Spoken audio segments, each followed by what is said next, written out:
Yo, yo, yo, it's the kid, it's the kid, it's the kid. We are back in here again for another top 10 Bada Bing. We're here for another top 10 and Bada Bing. And this is top 10 rappers of all time with a man who I discussed this kind of topic with numerous times. He calls himself Daniel Tuluk. I call himself Danny T. Yes, Daniel. yes, yes. I am here. I'm in attendance. How's everybody doing? Or Hey, is this live? Is this live or are we doing this? we're live. We are Oh, fully live. We're fully live. we're fully live. We're Okay, fully live. so basically, no swearing, no anti-white sentiment or anything. So, um, um, so this is I don't think actually no, let me go for. So this is pretty much so how did you go about making your list then? Before we do that, Um, what was the criteria that you did for before of how you made your list? I had it in my copy paste. So I just tapped on my phone and was like paste and my list dropped. So I was sitting here scrambling like, yo, what happened to my list? I think I've just made it a kind of like it's objective in some ways, but at the same time, it's still my opinion. So it's objectively my opinion, I guess, if that makes sense. Like it's like I have 12 names, by the way. I don't have 10 because I couldn't leave these two off my list. So No. We can do special mentions. yeah. So I have two Is special mentions. yeah, because I've got like five special mentions. Because it's very it's really hard to do 10 because there's so many rappers. And there's the idea of like, do we use people that were in groups? I went against that. So if you were in it, like I'm judging this based purely off your solo career. Yeah. Every one of my guys are all solo. Right. All so solo. I would love to put like a Q-Tip or I don't know.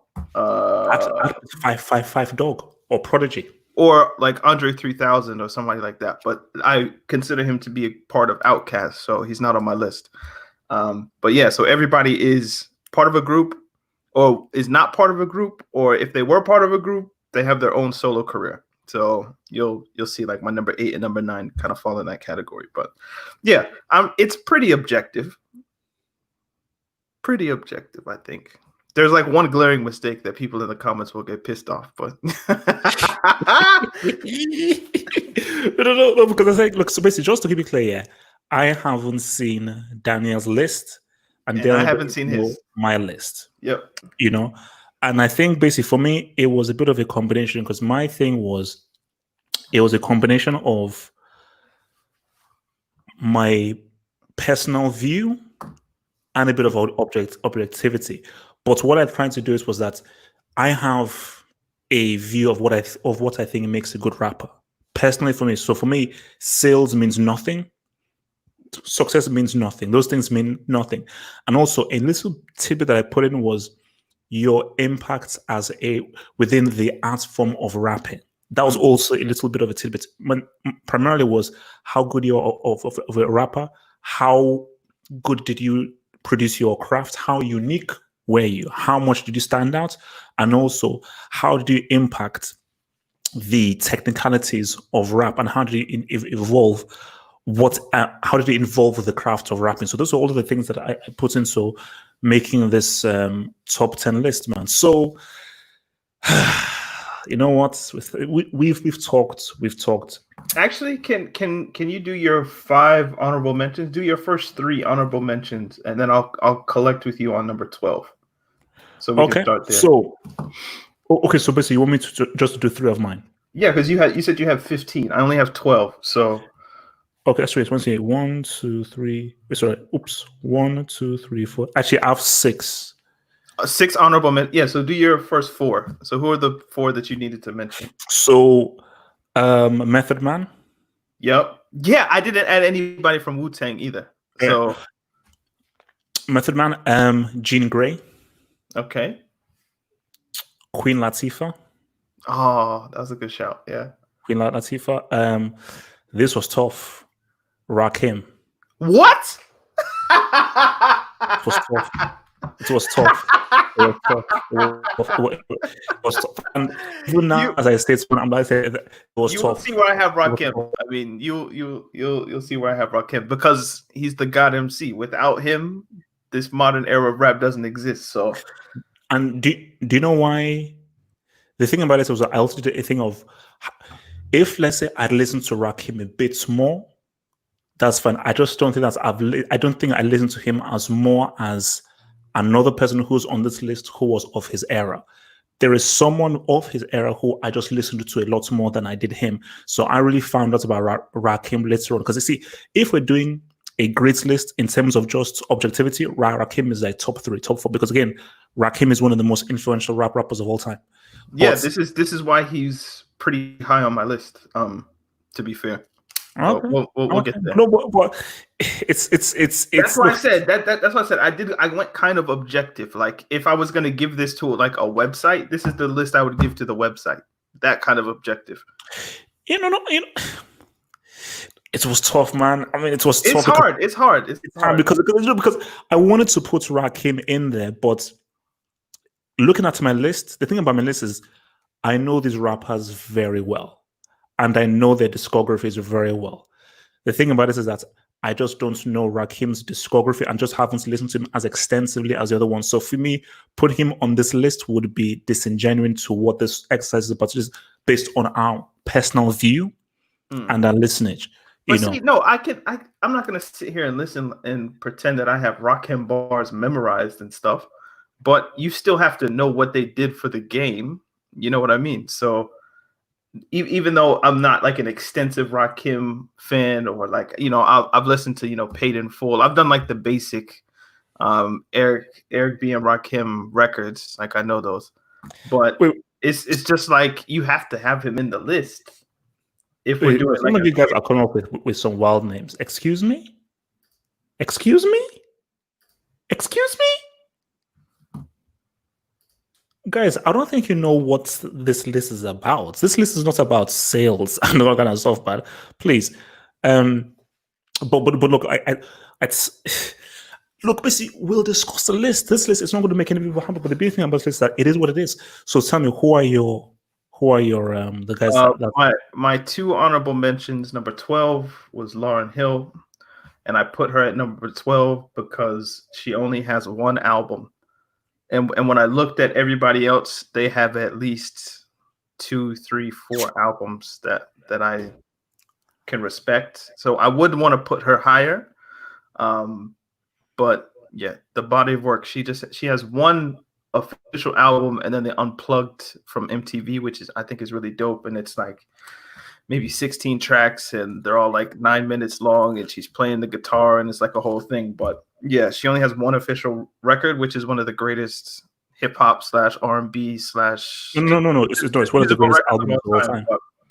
Yeah, it's just you only have that 1 record, so I can't put you above like the rest of these guys. And number 11 was Common.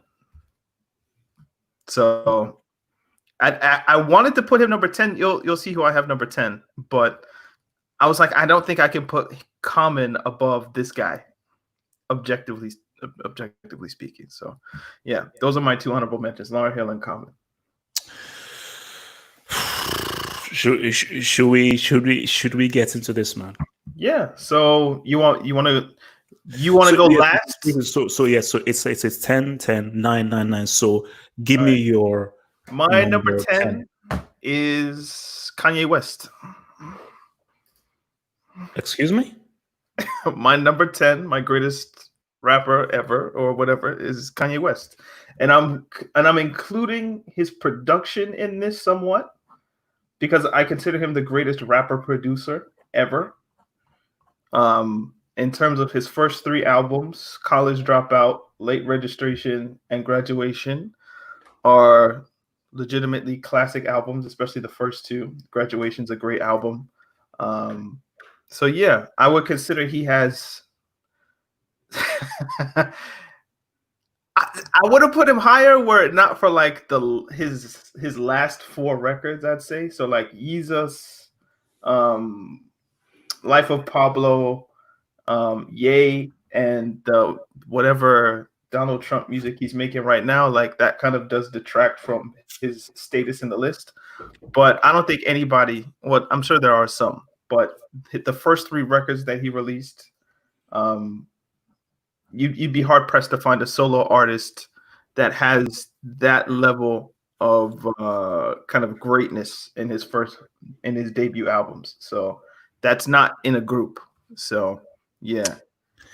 No, you see, for me, again, look, it's your personal view and everything, but I've never rated Kanye West as a rapper. And the only thing I would say is, as an Are we just in artist, this? Are we basing this on like pure lyricism, like as a rapper, or are we basing this off of like people that make rap music? you see, for me, again, it is how Because you interpret Kanye it. isn't a top 10 rapper. Like you would never like, hey yo, kick me a freestyle, Kanye. That's like not what you would do. Like if that was the case, then I'd have like Mos Def in my list and Talib Kweli and all those kinds of guys that are just like pure rappers.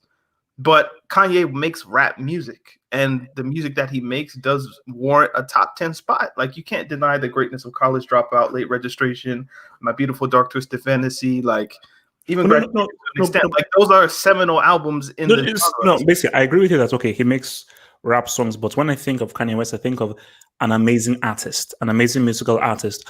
I don't think of, when I think rapper, Kanye West doesn't come into my mind as rapper. He comes to my mind as the rap, the production, the beats, the execution, the look, the message, like the whole bells and whistles.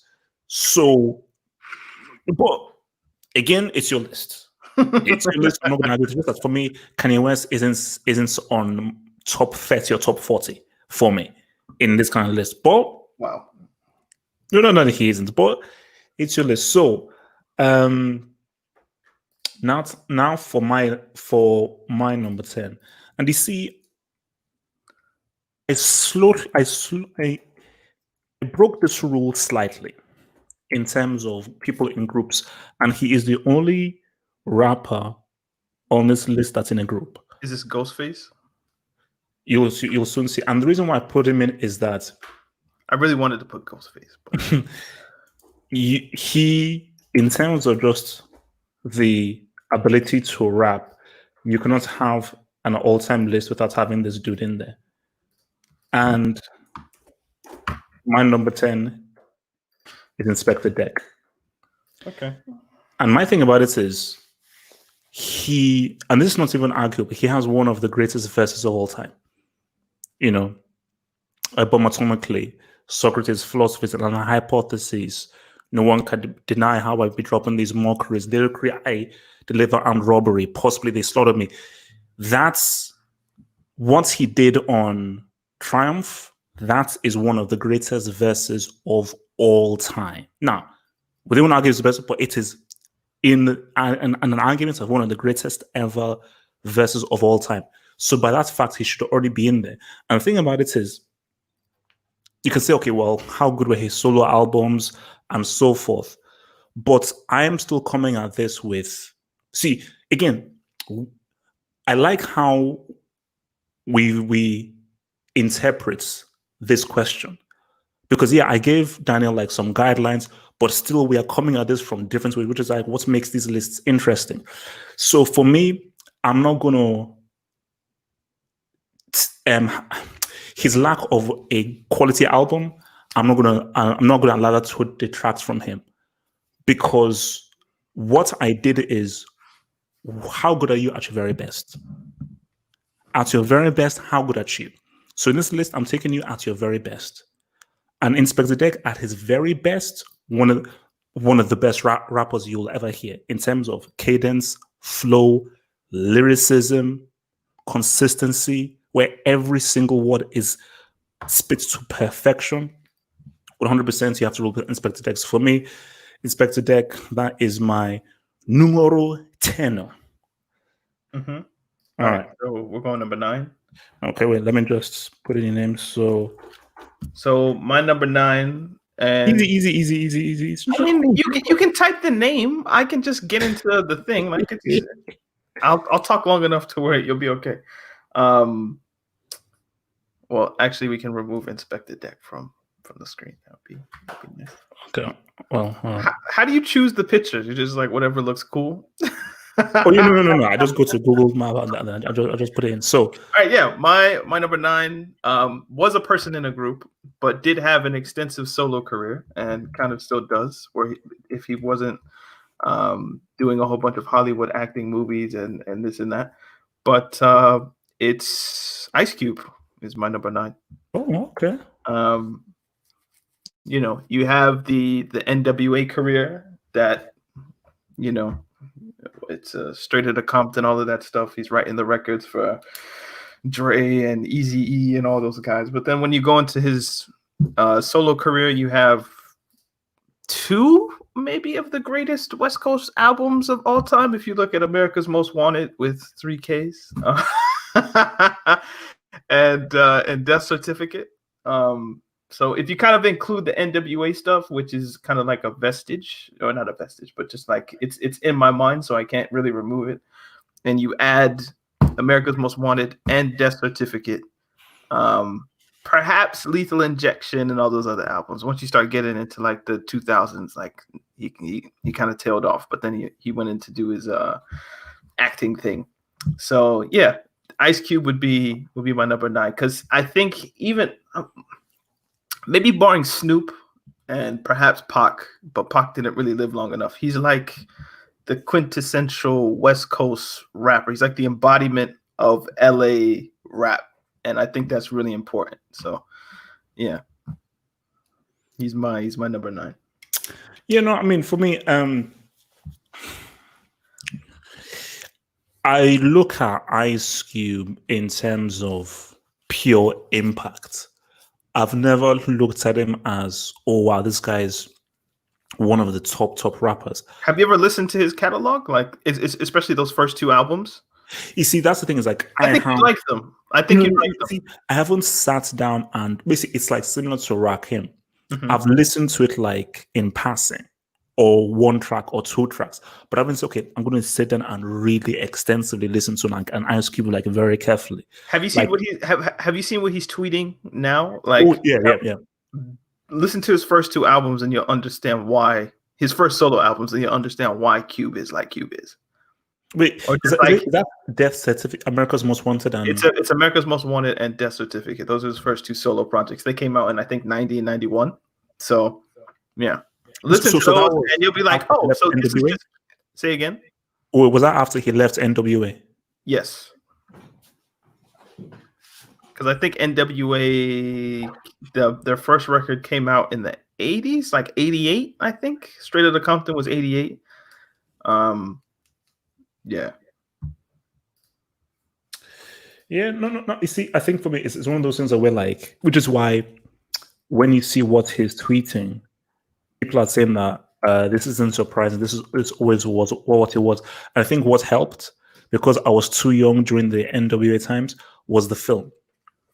So when you watch the film and you then watch the documentaries and you read the stuff, you're like, wow, Ice Cube was really like that guy in the group, because he basically wrote everyone's lyrics. So he was really the lyricist in that group. You know, and he was really the person in the group. I still haven't watched the movie. I'm like, I know the story.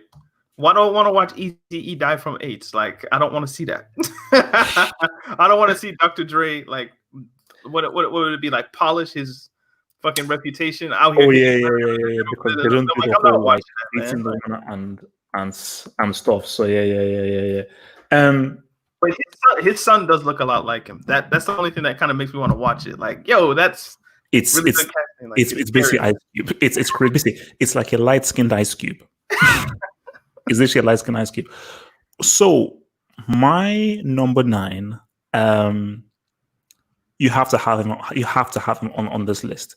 I think this guy is just as impactful as Rakim, and he is one of the most respectful. Was he in a group? No. He's one of the most respectful rappers I think ever. You know. So my number 9 is KRS-One. See, he's on my list, but he's not. Oh, He's not that low. Hey, don't reveal, don't reveal, chill. So basically, look, I had the pleasure of seeing KRS-One live in London, and what was so amazing and a memory that I will cherish, which I actually did record, was following him out of the live club, and as a group of us, we crossed over the streets and we actually listened to him freestyle for us outside of the cinema. And he would look at different things around surroundings and just freestyle about all the stuff that he could see. He's tall as shit, isn't it? Isn't he like 6'4" or 5" or something? He didn't seem that big when I saw him, though. He didn't seem that big. I mean, I'm saying a bit hefty, but not. He didn't seem like, oh, whoa. But yeah, just in terms of just the purity of rap, incredible, absolutely incredible. And I think obviously one of the guys that, in terms of like what's it called? Because they had, I think it was him and was MC Shan, where he pretty much almost shut down an area of New York. Because I think it was Queensbridge or something, where people just remember what he did and how he almost single-handedly lubricated a whole area of New York. But I think even beyond that, the bridge is over. The bridge is over. Yeah, the bridge is over. Yeah, I mean, even beyond that, just the bridge is over. It's because again, look, I have tried to rap in a very amateur way, like very amateur rapper when I was 18, and why even when I rap, I try to model myself on KRS-One in terms of clarity. Well, no wonder you didn't make it, bro. Yeah, what do you mean? I'm saying if you're in the 2000s trying to rap like somebody who was balling in the 80s, there's no wonder you didn't make it. Yeah, well, no, because I wanted to prove myself. No. I want to be real. I want to be real, and I want to rap in a way where, like, what I like KRS-One is that you could hear exactly everything that he was saying. I thought you meant his cadence, like that kind of old school kind of. Yeah, basically, yes. Like his kid, yeah, like that's what I wanted it to be. Like obviously, I was rapping about stuff 18 would be rapping about back when I was 18. I don't want to reveal my age, but just in the manner in which he rapped was similar to how I wanted to rap. In terms of like, it's just pure clarity, no frills, no skills, no kind of like a wiggity, just straight down the barrel. So yeah, just no KRS-One, just like that. And also, one of the best freestylers you'll ever listen to. And I mean freestyle, not like pre-written freestyle, which is what people now say today. No, off the top of the head. He would basically, if you guys go onto YouTube and listen to him, and I think he was actually high, listen to him freestyle on Be Real's show. Obviously, Be Real from Cypress Hill. He does like a freestyle off the top of the head on Be Real's show. Amazing. And you can always tell when something is a true freestyle and a pre-written freestyle. So that this guy is just saying the stuff as it comes to say it, and it's like, that's damn amazing. So yeah, KRS-One, legend, man. So, all right. Also, let me just say this, man. You guys will beef with what my number one is. If it's like Chino XL or no, I'm not. Cannabis. Don't even. I'm never making a list with you again. I'll say this is that. If it's cannabis, I'm never doing a list with you again. If it's cannabis, I say I'm not going to reveal this. Whatever the number one is, I have a clear argument as to why I put this guy as my number one. That's what I'm saying. Because also, Daniel, because I have an inkling who your number one is going to be. Of course, you know who my number one is. That's the only answer it can be. Cheesy. Oh my god, that is cheesy. That is so. I mean, at least be creative. At least be creative. My top 5 is pretty much the standard top 5 you'd get anywhere. So, but my number 8 is the legendary Brad Jordan, aka Scarface. Now, this is another person who was part of a legendary group with the Ghetto Boys. We Can't Be Stopped, it's The Resurrection, Till Death Do Us Part, Bushwick Bill. Something D? What's it? Willie D, of course. But yeah, man, Scarface I don't know. I remember when I heard about Scarface, I was like, so is he rapping? Like, is he Italian? Like, I didn't know who Scarface was really because I only associated Scarface with the Al Pacino movie. But then when you go back and you listen to his discography, because I really wanted somebody from the South. Because when I was making my list, I was like, damn, New York, New York, New York, kind of West Coast, but born in New York, New York, New York, West Coast. I'm like, damn, so nobody from the South. So I thought, do I put Rick Ross? Do I put Lil Wayne? Do I put, I don't know, like who do I put? And then I was just thinking, damn, Houston, Scarface. I looked, if you go, like the Diary is one of my favorite albums. The Fix is one of my favorite albums. Just those two records in particular. I'm sure there's others that, you know, super Scarface fans would know, like The World Is Yours or, you know, The Untouchable or something like that. But yeah, his ability. See, this is another person who like, and it's kind of like Big Crit in a way. It's like he's a Southern rapper, so you might expect not to understand what he's saying, but every word of his is intelligible. It makes sense. Everything is on point. It's perfect. Despite, you know, whether it's the accent or the musical style that you kind of have to get over, but his lyrical precision is impeccable. And I think he's probably the greatest Southern rapper ever. So he's in my list. Yeah, no. I mean, that's a very good shout. And I think Scarface, again, is a rapper that I began to appreciate after the fact. And he's basically one of those guys that's like, you can feel what he's saying. And again, it just shows you the beauty of a rap, which is why I try to explain to people rap. That rap isn't about how fast you can rap or how many complicated words you can use. Rap is about feeling. It's about an emotion. It's about a message. It's about who you are as a person. And the key thing with Scarface is listen to his interviews or watch his interviews. Like, he's a very interesting, very aware dude. So when you now look at his interviews and listen to raps, like, oh yeah, I cannot make the connection. You know, because see, rap is about who you are as a person. See, a singer can just morph into something like, if you see George Michael get interviewed and you listen to George Michael sing, like, oh wow. Or you look at Whitney Houston's sort of her antics before and look at her saying, oh, this seems different.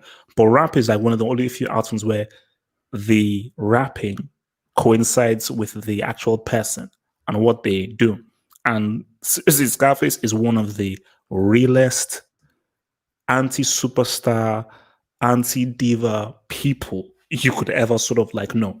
Yeah, and I do want to say, like, hopefully he's doing all right. I know, like, there was a whole, like, a COVID-19 and he has diabetes or something like that. So it's messing with his kidneys or something like that. So I do want to say, he did like an Insta live with Willie D from hospital. He was actually literally in hospital with Willie D because I was watching on Insta live and I was like, man, so yeah, because he got it pretty bad. So hopefully everything's all right. But yeah, had to be in my top 10 for sure.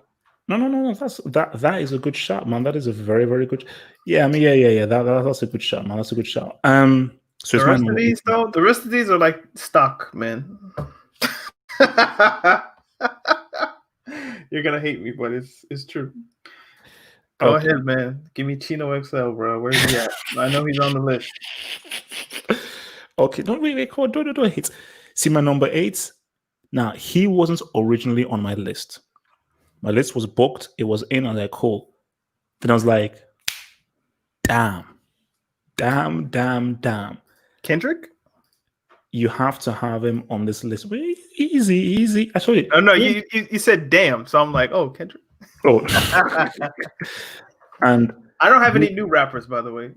I don't have any new rappers. I don't have like the J. Cole's, Drake's, Kendrick's. Stop messing with the list, man. Let us guys just rhyme through. So you see, this is a dude in which you must always have him on your list. Because in terms of being unique, this is definitely one of the most unique rappers you will ever see. DMX. Okay. And people keep forgetting about him. Like, the reason why I like DMX is the way in which he raps. It is very, very unique. It is very distinctive. Oh, my dogs. What's good? But it's like almost similar to Scarface. Is you feel the person and you feel the emotions and you feel the meaning when his raps are coming through. Mhm. Like the meaning is just like you just feel the urgency of him coming through. But what I like about it is how he raps, because I like to look at technicalities of rap and how people how they put their creative imprints upon it. And again, I don't think anybody in the history raps like DMX. you know, it's like it's almost hard to explain because it's like it stops, starts, stops, starts. He's sort of talking to you and everything, and just how he emphasizes particular kind of words, and just how a perfect example is Who We Be. Just how he decides to do the verses for Who We Be. That's really creative. That's really fresh. That's really imaginative in terms of how he wanted to structure the verses for that song. So yeah, like I mean, you you can't deny his impact Mm. and his presence on rap. You like, and I always like that somebody who does things different and brings something new and fresh to an art form. Yeah, fair enough. Number 7. Okay. Okay. Let me. All right. Number 7. Great guys. We'll take questions when we get halfway. When we get halfway, we'll pause to take some questions. No. Let me read anything. So My number 7, build up to your number 7. Build up, man. Build up. Who's your number 7? Snoop Dio Double Jizzle. Snoop Dogg is my number 7. And Okay. now this argument kind of goes to longevity, even though I don't listen to Snoop Dogg anymore. I know he's still releasing records and stuff, but if you want to just talk about somebody who has their own distinctive style, nobody really sounds like this guy. Like even when he's just talking, he's like a, I don't know. He's like a pure poet, I guess, because even when he talks, he rhymes. Even in his overall just conversation, it's just like everything is very smooth. It's just that I don't know. He's like the epitome, the embodiment of West Coast just rap, like, or just that laid back LA gangster shit. Like it's Snoop Dogg. That whole energy, what Nipsey tapped into, all that kind of stuff. It's all Snoop, you know. So yeah. And then if you look at what he did with Dre, what he did with his solo stuff, whether it's Doggy Style or all that was happening in the early 90s, like The Chronic is basically a Snoop Dogg album for all intent and purpose. Like he's damn near on every song. Like he makes that album. So yeah. So people say that how can you have Snoop and not Kendrick? Because of longevity. Snoop Dogg doesn't belong in any all-time list. That's, you see, you're a moron by saying that. Wait, because let me say to you, Snoop Dogg is on my special mention. He just failed. So he's in my like top 15, top 16. He was in my list, but I had to take him out. But Snoop Dogg, you know what Snoop Dogg is? Because I was having a conversation about this with my brother. Snoop Dogg is extremely underrated. In terms of just the pure natural ability to rap, one of the best rappers ever. Just in terms of, at the drop of a hat, this guy can just rap and rhyme for you and just flow like no one else. So you're mad not to recognize how good Snoop Dogg. For me, I think he's underappreciated. I think he's underappreciated because of somebody said Snoop Dogg is a flow merchant. He said Snoop is a flow merchant. Well, that's a good thing for me. Wait, what was that? He said Snoop Dogg is a flow merchant. That's good enough, man. If you're gonna be a flow merchant, bro. But yeah, man. That's my number 7, bro. Snoop. Yeah. So yeah, no. That's a very good shot. Like it's like he was on my list, but I'm trying to be diverse, man. I'm trying to put the only thing I couldn't sneak in, unfortunately, was Lauryn Hill. I could have put Lauryn Hill at number 10, but I was like, no, I think Kanye just edges it because like she only has one album and he has 4 classics. But yeah, I wanted to try to get a woman in, but Lauryn Hill was as close as I could get. Okay, so this is where things go pop off. Now, Daniel, relax. So okay, now, okay, I want you to promise me this. Just Okay? say the name, bro. I'm not gonna react, man. I will let you explain, bro. No. I'm gonna mute myself. No. Promise me this. When I reveal my number 7, don't react. I'll put myself on mute. I'll put myself on. Okay. Put yourself on mute. Okay. Put yourself on mute. All right. My number 7 is, and let me explain. All I want to do is explain. Okay. And I just hope that everyone can realize why I have him here. Okay. And he definitely has to be on a list, but this is where I have him as. So my number 7 is Jay-Z. Now, everyone relax. Everyone pause. Because I know what everyone is saying. How do you not have Jay-Z in your top 3? First of all, let's look at the positives and the nice things.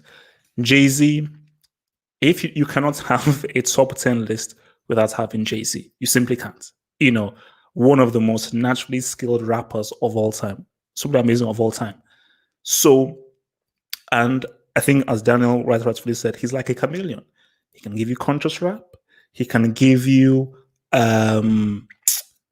mainstream rap. He can give you self-reflective rap. He can go into different styles. He is amazing. So if you want to do like greats and goats, he's one of them. And I've said that he's probably the greatest rapper of all time. In terms of rapping, I think number 7 is the right position for Jay-Z. And in my view, this is my list. This is my list of how I assess rap. In my list of how I assess rap, Jay-Z is a number 7. And I think that these 6 rappers are just better rappers than Jay-Z in terms of, because see, now be very clear here. When I'm doing this list, I am viewing these guys at their very best. Boo! Jay-Z has been Boo!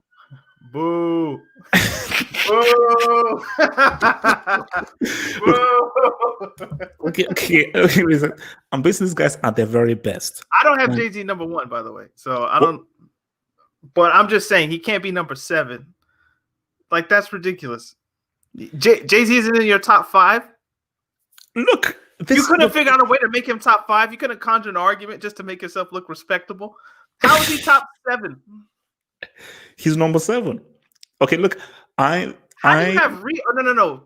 He has Reasonable Doubt, Blueprint, The Black Album, and 444. Don't do that. And American Gangster. Don't do that. So if you look at those 5 albums, can't do that.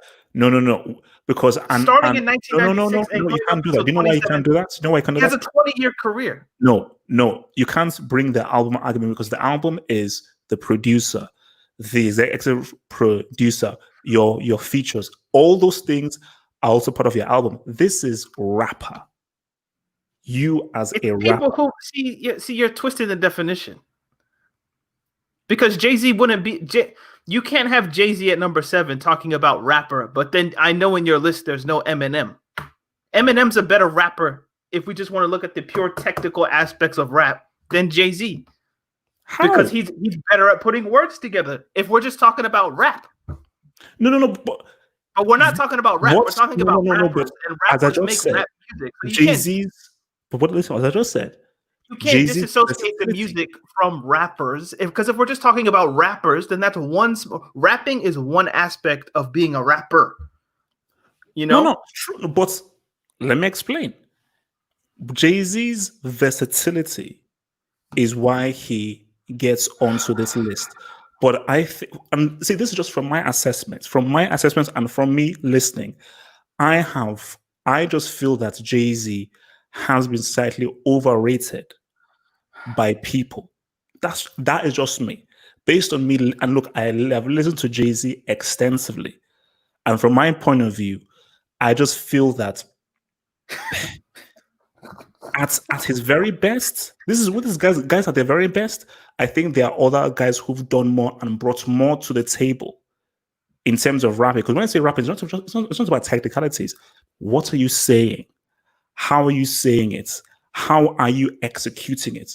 So those are different things. Your message, what are you saying it, and how are you putting it across? So it's not about. I'm making my list based off like, sure, like how good are you at putting words together? That's one thing, but I'm just going by over like my favorite overall feeling of what you do.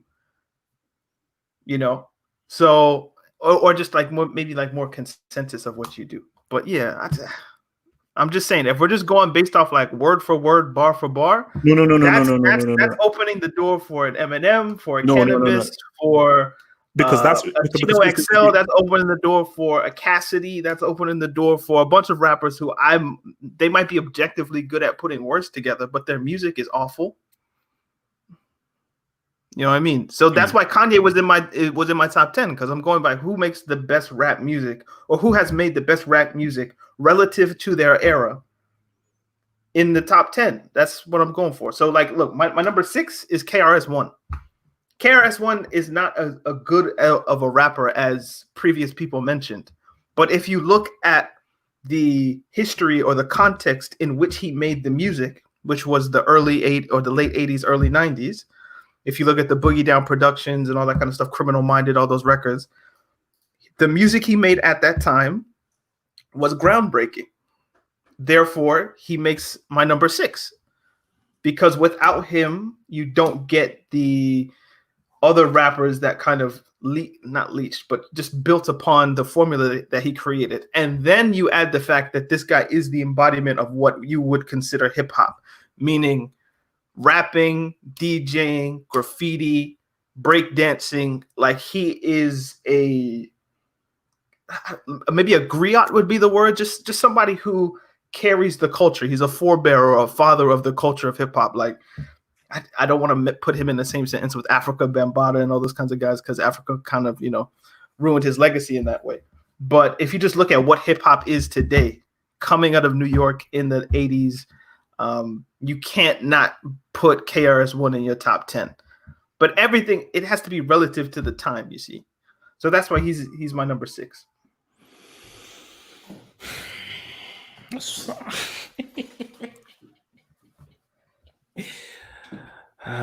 Daniel, man, you think you're so cool, man. I'm just saying, bro. No. I think you're so cool. You think you're so cool. My top 5 is standard, bro. Like you'll see. You think you're so cool, man. The order might be the wrong way around to some people, but you think you're so cool. You know what? Let me. This is my number 6, and this is my number 6. This is my number 6. Let me think. Wait. Just okay. Just bear with me one moment. Did you guys hear that alarm outside? Like Jesus Christ!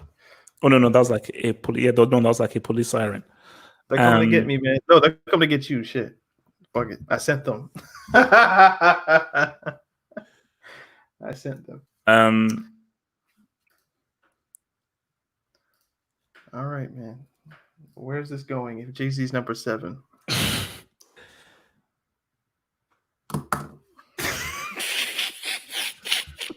So who the hell is in your top 5? Daniel, relax. Okay, look. We have wine here, Koberg and everything in here. Now look. This is Can you just be honest that these guys, Jay-Z and Nas, wouldn't be in your top 10 otherwise? But you had to put them in there because of what they mean to hip hop. But if you just put in your top 10 rappers that you listen to, they wouldn't make the top 7. How do you maybe what I mean is that if you look at your like most played artists on your iTunes, Spotify, Tidal, whatever the case may be, maybe Nas is in your top 10, but Jay-Z isn't in your top 10, is he? He probably is. In terms of listened to. Yeah. Because this list I assume is going to turn into who your favorite rappers are. So I know who at least 4 of your top 5 are. I won't say who, but I know who. I'm curious who the other one is. CNS, we probably went through Jay-Z. No, but because you see, but remember when we're making this list, mhm. remember we said that doing a greatest rappers list would not be fun because that takes away the enjoyment. Because then again, it's okay, you have to put Chuck D, you have to put Will Smith, you have to put Grandmaster Flash and everything because you have to just be respectful of the album and everything. So this was Your favorite rappers of all time. but a mixture because, as you said, as we were making this list, it was subjectivity, favorite rapper, but also, well, I respect this rap craft a lot. Let me try and mix my subjectivity with a bit of objectivity. Okay. So, and So the bit about this the is that objective measure couldn't get Jay-Z and Nas in the top 5 because you just love the other 5 so much. when you look at these guys, it's not a reason of me loving them. And basically, when I mention my number five, basically my number five, I don't listen to a lot of his music. I'm just My trying to the figure number out how Jay-Z and Nas are 6, 7, and 6. But go ahead, man. If you have a good argument, I'll give it to you. So look, nothing is be said. Look, Nas, I mean, he has to make it a top 10. Mhm. Nas has to make a top 10. You know, he has to make a top 10. You know, but I just feel that the 5 I mentioned, in terms of encapsulating the spirit and the essence of rapping and how they were able to execute the craft, I think these 5 did it better than this other dude. And remember, guys, this is my view. This is my view. Okay, you can hate what you want in my view. See, if we're doing just in terms of greatness, Nas is top 3. Nas, pure objective greatness, Nas and Jay-Z are top 3. But this is a slightly more nuanced list. It's a more personal list. No. Because I don't want this is a more nuanced list. Okay. And this is what it is. My number 6 is Homeboy. So, dear sire, wait, no. Before you go, we have reached halfway. So let's just take some comments from the guys. So look, comment. Don't click on the one that I know you're going to click on, please. Just can we not do that today? Oh no. I know. A top 10 list without Nas is a no 100%. But some will say that if I don't have him in number 5, I'm a loser, man. Milkbone is number 1. No. Sorry, he's not. HH is, but you see, guys, are guys actually listening? This is not about trolling. This is your personal view of how you view rap and how guys, how you personally view. It's the title. Performing the craft. The title. If you said top 10 favorite rappers of all time, then okay, like then you can add that subjective into the objective. And if it's your favorite, then it's your favorite. But if you're telling people this is the definitive top 10 rapper list of all time, and you don't have, and Jay-Z and Nas aren't in the top 5, then people are going to have questions, which I think is fair because I have the same questions. So you need to change the title of the episode. Top 10 favorite rappers. No. I fully defend this. Top 10 rappers. For me, I defend this. I defend this because again, for me, I just feel that. But you can't see like how people could click this and be like, "What do you mean?" Okay, so this is an objective list of who the top 10 rappers of all time are, featuring Dale to Look, right? But then Jay-Z at 7. Oh, that's interesting. Nas at 6. What the hell? So like, how is this a top 10? Because I don't share the view that others have. This was an argument that we're having. No, I think was it yesterday. This is music. Music is subjective. And music is subjective for the individual, but there is a consensus. So like your list. Then but how do you come to the consensus based on what? People's opinion. So the general opinion of most the the collective Okay, of okay, no, wait. no. I got it. No, I have it. You asked me. You asked me, bro. Real quick. I will forget. Casablanca. The general consensus is Casablanca is one of the greatest films I've ever made. Every single person I speak to say Casablanca is one of the greatest films ever made. I've watched Casablanca. It's one of the most boring films I've ever seen in my life. That's You're an outlier. You're an outlier, though. So, and this is why what I was going to say is the collection of the subjective becomes objective. The collection of the subjective becomes objective. Meaning, if a lot of people consider Tupac to be the greatest rapper of all time, Tupac is then considered the greatest rapper of all time. If you disagree with that, that means you do not conform to the general opinion. But you do, if you're making a list and telling people this is the collective of the subjective, then you can't have Nas at 6. But if you say it's my favorite, then you can do whatever you want. You could put Cardi B at number 1. And hey, it's my favorite. Like, I love listening to Doja Cat. She's my number 3. Some shit like that. You know what I mean? But that's why I said that. I'm just saying the expectation of top 10 rappers of all time. Maybe you could put our top 10 rappers or something like that. Okay, no, perfect thing. You have to make the list. You have to tell people this is a subjective thing for me. You can't be like, this is fact. Because top 10 rappers of all time suggests fact. But put it this way. If this was top 10 favorites, pure favorites, Jay-Z is not on this list. DMX is not on this list. This is why I'm saying, like, why would you even include them? Because it's not true to you. Because as I said that, when I was making this list, it was literally like a 50-50 combination of my subjective favorites, but also how good are you within the paradigm of rap. So it's tried to reach a balance and a consensus and a middle ground of those two thought processes.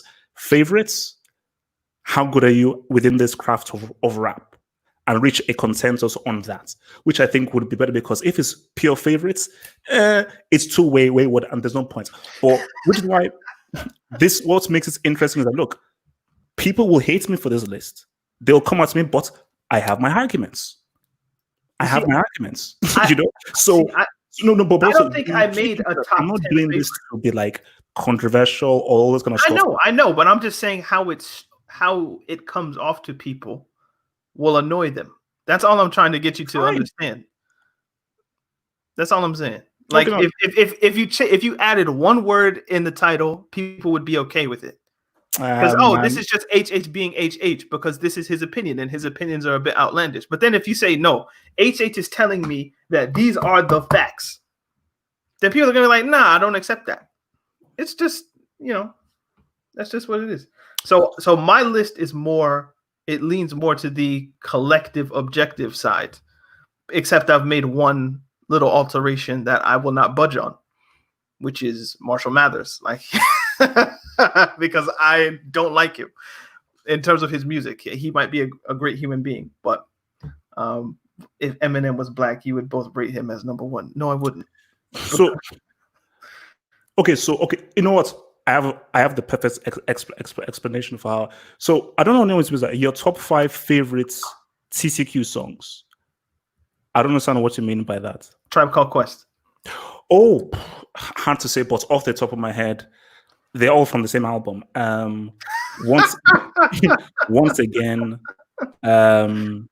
Mind Power, but also what's the name again?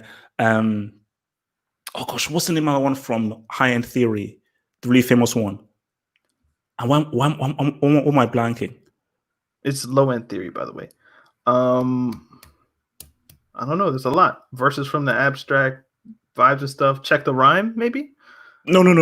Basically, I'll have to make it. I'm drawing a blank. Basically, there are too many. But off the top of my head, is once again, Mind Power, Find a Way. And then there my chance for the evening. And then there my chance in the evening. Won't you find a way? And also Five Dog Man. Very, very, very underrated rapper, man. My Very, very top underrated. 5 Tribe Called Quest records are Bonita Applebum. I kind of want to put Luck of Lucian, but Footprints definitely. Award Tour. We don't want to. We were having my man. There was with the mic in my hand. There was to LA. I'll give you Butter from Low End Theory.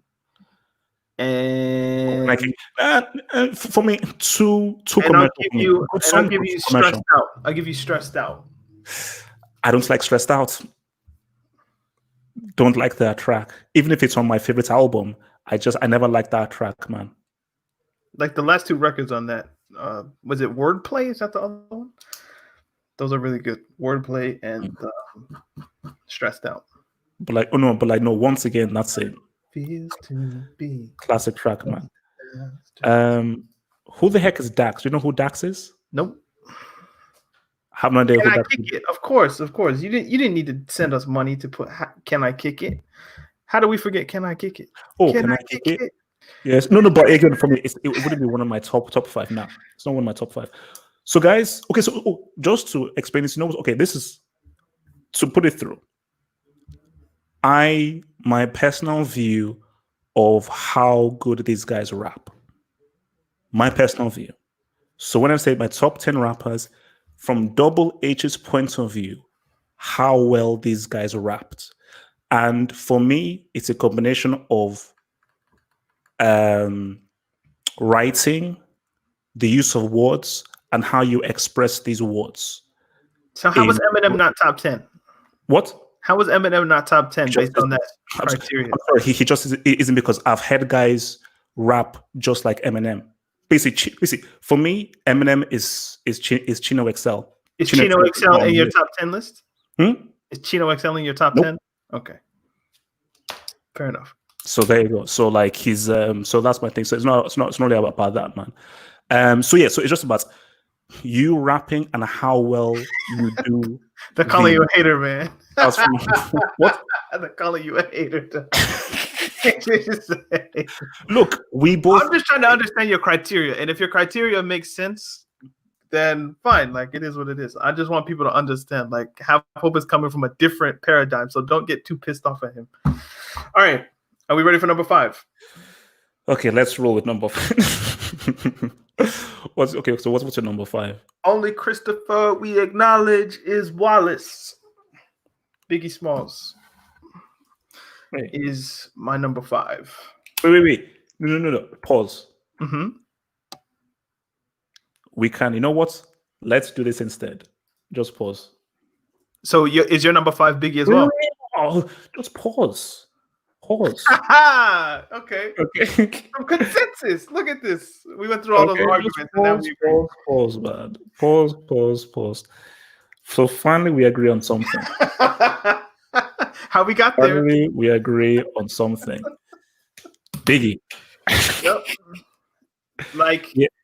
I almost had him number 4, but again, it goes back to the body of work argument. My number 4 released a lot more work in the short amount of time. So Biggie only has 2 records that he released in his lifetime. One of them was a double album, to be fair, but yeah, it's the idea of, I wonder if he lives, if he's in my top 5, and I kind of feel the same way about another, but it's that notion of what was taken kind of makes you assume that what would have happened would be greater than what might have happened, and that kind of elevates them in a way. It's the idea of, like, if Martin or Malcolm get to live to 60, do we still feel about them the same way? But they were both taken at age 39. So it's that kind of argument. But yeah, I tried to get him as high as I could because I understand his level of lyricism and just the quality of his rapping is he might be the best rapper I think I've ever heard.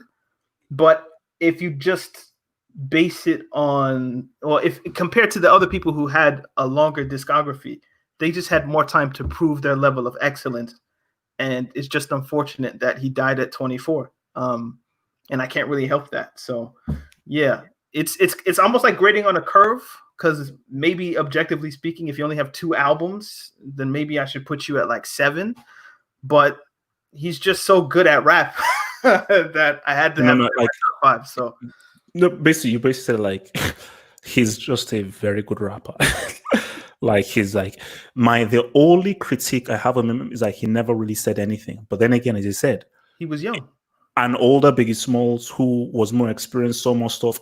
Who knows what he could have done on an album 3, album 4, and where he would have gone. Right. But for what he did in terms of just rapping and flow and encapsulating the musicality of rap, incredible. David Cote has a great analogy. He says Biggie is the R9 of rap. That's perfect. Yeah, that's perfect. Maybe you could argue Pac, but no, I think Biggie's probably the guy. So say R9 in terms of like R9, he had the knee injuries and he was never the same player. But R9 pre-injury he was going to be the GOAT. Yeah, and Biggie before what happened in LA, he was going to be the GOAT. But you can't put him number 1, I don't think, just because the body of work isn't there. And that's not his fault. So. Yeah. No. I mean, so okay, I want to say, who the heck is Dax? The fact that I've not heard of Dax means that I don't think he's worth knowing about. Listen. I'm gonna be 30 in a couple months. Half of over 30. We don't know yet. Shush. No one knows my age. Relax. No one knows my age. I'm 12. I'm 12. And I will never give a number. But we don't know who no Dax is. Sorry about that. Man, you're gonna be 30 soon, man. How? Where do we rate Akala? Akala was in my kind of sort of mentions. I had him on my list, as well as Kano and Wretch. Those when I looked at UK rappers, I wrote 5 names down, but I was like, none of these can make my top 10 if we go objectively. So I had Kano, I had Wretch, I had Wiley, I had Dizzy Rascal, and I had Akala. Akala's my favorite rapper in terms of not rapping. Oh, okay.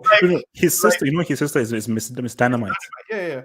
So my favorite rapper that I don't like for rapping is Akala, because of his political mind state and how he's able to elocute social issues. His book is great. If you haven't read it, it's Natives. Go read it, especially if you live in the UK. But yeah, he would never be in a top 10. And this is another thing. I'd rather read a book than listen to Akala, because Akala's rap is basically just, hey, I've read a bunch of books and this is what you need to know from the books that I've read. I'd rather just read the books than listen to that.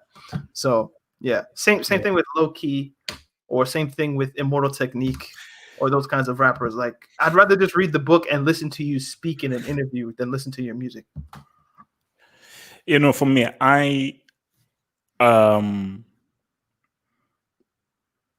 when I look at Akala, I actually think that guy's a very good rapper. But I think that's the thing about UK rappers. I don't know what it is that they are missing. They are missing. Because the skill is there and everything, but there's just that, and I don't think Stormzy has it. There's just something missing for them to really be, wow, okay, you can now be like a global star, But because again, I think I heard him do a freestyle or a find the booth thing. I was, oh no, this guy's, because again, I prefer, as you said, I prefer Akala the man. Great book, Natives, amazing book, amazing story, superb book, and the guy is on point mentally. Or as some white people would say, oh, he speaks so well,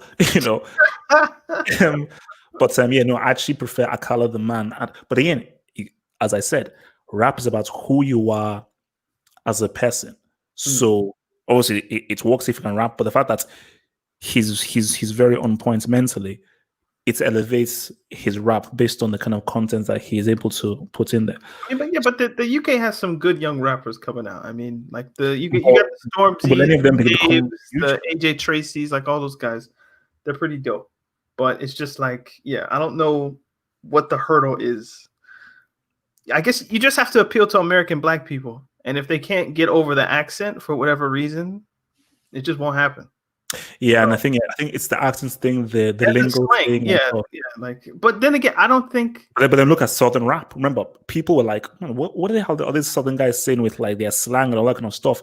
But people learn to really get in there. So, this guy's really paying you to look up Dax.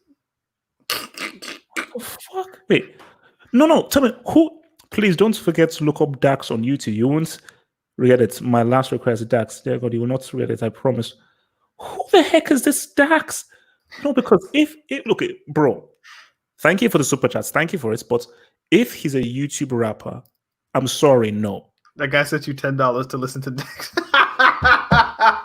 Total. You know, so no, okay, no, look, okay, after okay, I will listen to him. If after a minute, I'm gonna give him like 30 seconds. If I'm hearing trash for 30 seconds, I'm turning off. So afterwards, I will give Dax 30 seconds. If after 30 seconds this thing is stupid, then no. This guy is probably Dax trying to get fans. Okay, Okay, number 4. My number 4 is Tupac Shakur. Oh, Now, this is another one that I think a lot of people would have him number 1, perhaps number 2, maybe even number 3. He'd probably be in most people's top 3. But again, when you die at 25, the thing with Biggie was such a great rapper that I can put him in at number 5.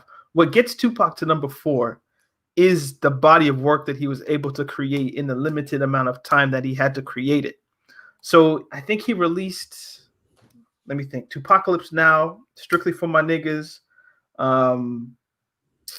Me Against the World, All Eyes on Me, and then 7 Day Theory. So that's 5 albums that he was able to create, and one of them was a double album. So he has essentially 6 albums compared to Biggie's 2 or 3, if you want to include the double album. So you add the body of work with the social consciousness, with just his level of energy and the way he raps, the way he emotes, and you get to feel everything that he says. I know it's a stock thing about Tupac that you just feel him, but there's a reason why he resonates in a Germany, in a Croatia, in a Australia, in a South Africa, in a Nigeria, in UK, France. He resonates everywhere for a reason. It's because just the way that he was able to rap and his level of poetry as well was just exquisite. Like, he's maybe the best poet ever in terms of rap. Just like the person who has how would you word this? It's like, do you know how, like, in English class they'll make you read, I don't know, like some Shakespeare thing or some Chris Marlowe or Robert Frost or whoever the case is. Like, they'll make you sit down and read Williams Wordsworth or something. I think in 200 years, people will be reading Tupac Shakur poetry and actually breaking it down word for word, lyric for lyric. Just like the amount of complex poetry that he was able to put into his rap. I don't think there's a better one. Like, there are people who may be better at like the genre of rap in terms of how they sound on a beat and all that kind of stuff, but just the word for word English mastery, I think he might be the best. So that's why he's in my top 4. Again, if he lives to 30 and he's able to even expound further upon his social conscious messages and he comes into more understanding, perhaps he'd be number 1 easily. But it is what it is, man. So Tupac's my number 4. Yeah, no. Look, I mean, I cannot argue with that. I mean, the dude's impact and his poetic skills are unquestionable, and I think his legacy is incredible. I think he's one of the highest selling artists post mortem of all time. So that in itself is crazy. So my number 4, and now this is where things get interesting right now. This is where things get really interesting right now, and this is a guy who, in terms of, let me see if I can guess who this is, elevating rap and doing things that very few other rappers are able to do. Okay, if you can flip and load up. So my number 4 is a guy who I feel that anybody who really listens to rap, you have to have him on here. And he is your favorite rapper's favorite rapper that you may not know about, but you should know.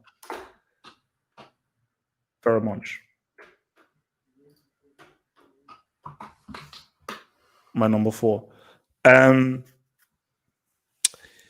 The kinds of things, and I think what is always key is, now I've not done this with every rapper, but I think when you see a rapper live, you really get to be affected by their skill level and what they're able to do. I remember again, one of the guys that I was so fortunate to actually see it live, and just watching him and watching the audience watch what he was able to do. We're like, wow. And similar to Lauryn Hill, you see, for me, I say Lauryn Hill is probably the best rapper singer of all time. Very much might be the second best in terms of how good he is at rapping and how good he is at singing. This guy is a damn good singer, you know. But how creative and imaginative he is with words is insane.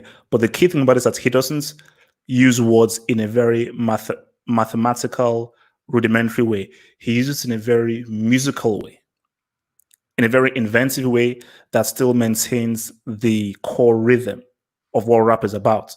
So, in terms of just, whether it's his poetry, it's his skill level, it's his inventiveness, it's his experimentation with words, and how he's able to do it, it's just outstanding, And I think any guy that raps will, and if you mention pheromones to any rapper, they'll be like, oh yeah, he's that dude.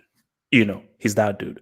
So yeah, man, pheromones, my numero cuatro, and I say it again, like, one of the best albums for me, one of the best rapping in terms of just rapping ever on an album by a single artist is what this guy did on Internal Affairs.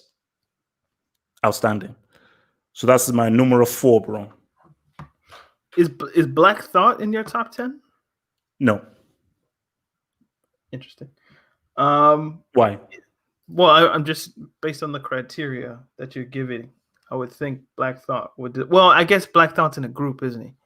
Because he's in the Roots, so maybe that wouldn't be a place you'd go. But yeah, my number 3,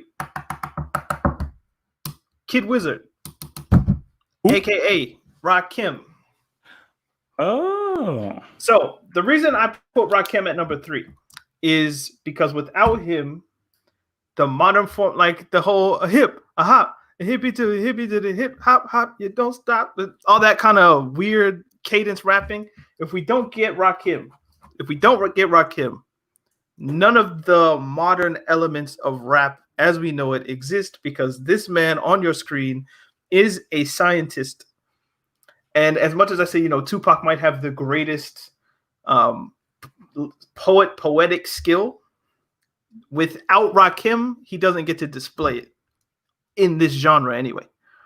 Because Rakim he's the architect, he's the grandfather, the mastermind, I don't know. What would it be? The polymath? I don't know. He's just a genius in terms of being able to fit words in between a beat. So exactly. Someone said he's the pioneer of modern rap. That's exactly what he is. So of course, I'm not assuming that most of these people here have listened to Eric B and Rakim, where it's Paid in Full or Follow the Leader, or what's the other one I'm blanking on? Help me out, Double H. What? Don't Sweat the Technique. Yeah. And then he gets into the whole 5% teachings and all that kind of stuff. So I think his name was Kid Wizard, and then he joined the 5%ers, and then they turn his name into Rakim Allah, how they do. So yeah, but all that kicking knowledge and all that kind of stuff. So for me, Rakim has to be on the list. Obviously, he's not people have built upon the foundation that he built. But for me, he's like the base level of the pyramid. Like without the base level of the pyramid, you can't get to the apex or wherever we are now. And Rakim he's the foundation of everything that we see right now, in my opinion. Maybe he might say there were people that inspired him and they were like helping him out. But the amount of stories I hear where it's like, yo, I was rapping like this, I heard Rakim and I ripped up my whole notebook. Yeah. Like, and my number one had that same effect on people because it's like, oh, I know who your number one is. If we want to have a biblical kind of explanation, Rakim is John the Baptist. And my number one is Jesus. So like it's the idea of like somebody lays the foundation. Who's number two? Moses? Is number two Moses? Fair enough, fine, yeah. He's Sean. But yeah, it's like somebody has to pave the way in order for the next person to come out.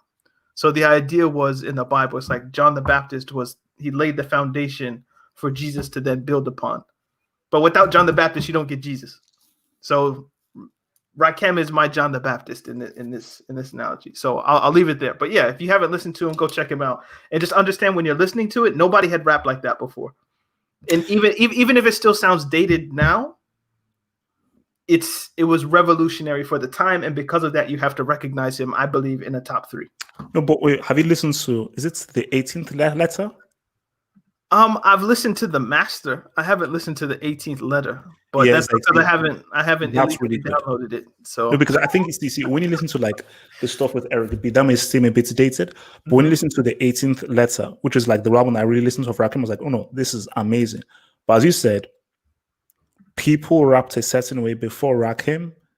Then when they heard Rakim, they then rapped another way. Have you watched the documentary, The Art of Rap by Ice-T?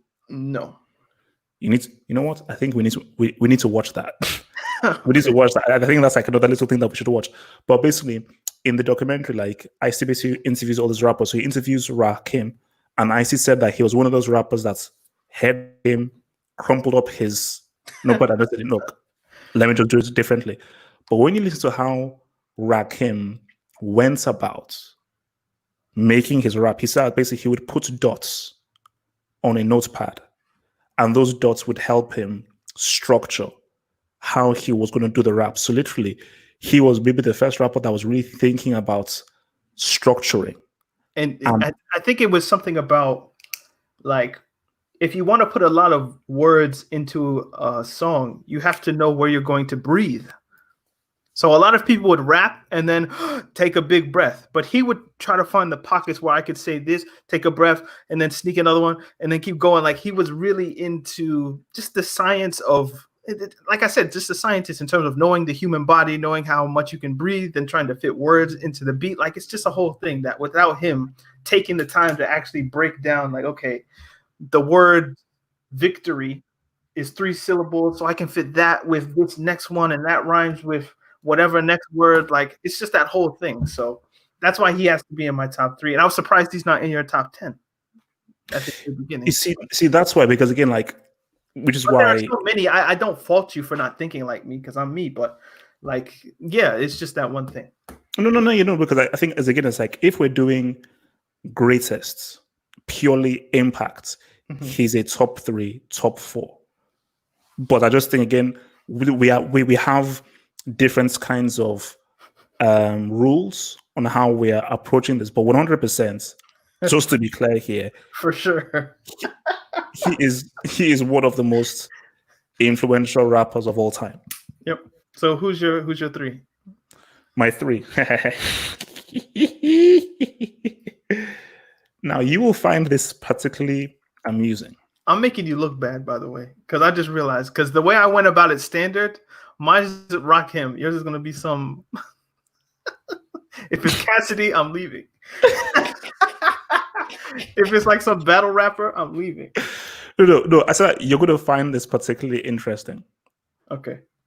You're going to find this particularly interesting. And some people would say that it is shocking Drake to have him on here. Drake. And I'm going to use this pick to protect my points. and people will find this shocking, but I have never heard anyone rap like how this guy does. So me, I just think his rapping, and what he's saying is revolutionary. Oops, sorry. So this is my number 3. Okay, no. All right. It's my number 3. I don't hate that. But again, it's the idea the man has one album and it's not his album. See, that's the whole point. Is like, and that's even I think we're having the discussion even before his album. I said this is one of the craziest rappers I've ever heard in my life. Got the 5% chain on and shit. Because in terms of that's J Electronica, guys. Yeah, J. See, look, this guy's don't even know. Guys, my number 3 is J Electronica. That is my number 3. So, yeah, in terms of what he thinks about, the kinds of things that he's saying, the kinds of pictures that he is sort of painting, I've never heard any other rapper that has the kind of brain that he does, And again, the beauty about it and what I appreciate about rappers is that I can hear everything that you're saying. You're not a gimmicky rapper who's going to be like really fast or really clever. Every word is perfectly enunciated. Mm-hmm. So that's why for me, J Electronica, man, I'm like, yeah, I've never had anyone rap like him. He was a fleeting thought. He was a fleeting thought in my mind because I looked through my iTunes and I just kind of looked through all the albums that I have. It's quite a lot actually, and yeah, I saw the album that they released because I looked through like my recently added, and that's like in the first few rows or whatever.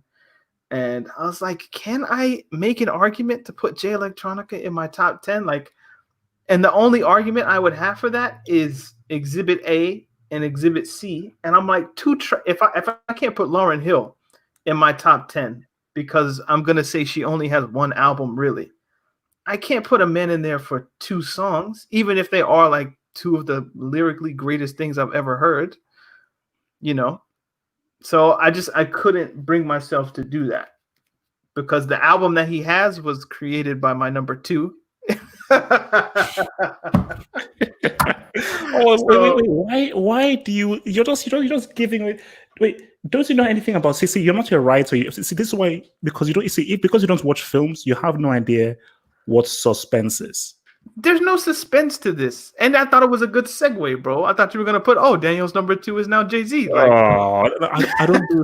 This is not about segues. Okay, let's say for the next top 10 list, I don't do segues. It's about suspense. We build on suspense. Okay. Well, I would have kept quiet. But yeah, like his album was basically a Jay-Z album with him featuring in it. So that even made me when I looked at the album, it reminded me like, damn, that's basically a Jay-Z album, isn't it? So I can't I couldn't even put him in honorable mentions.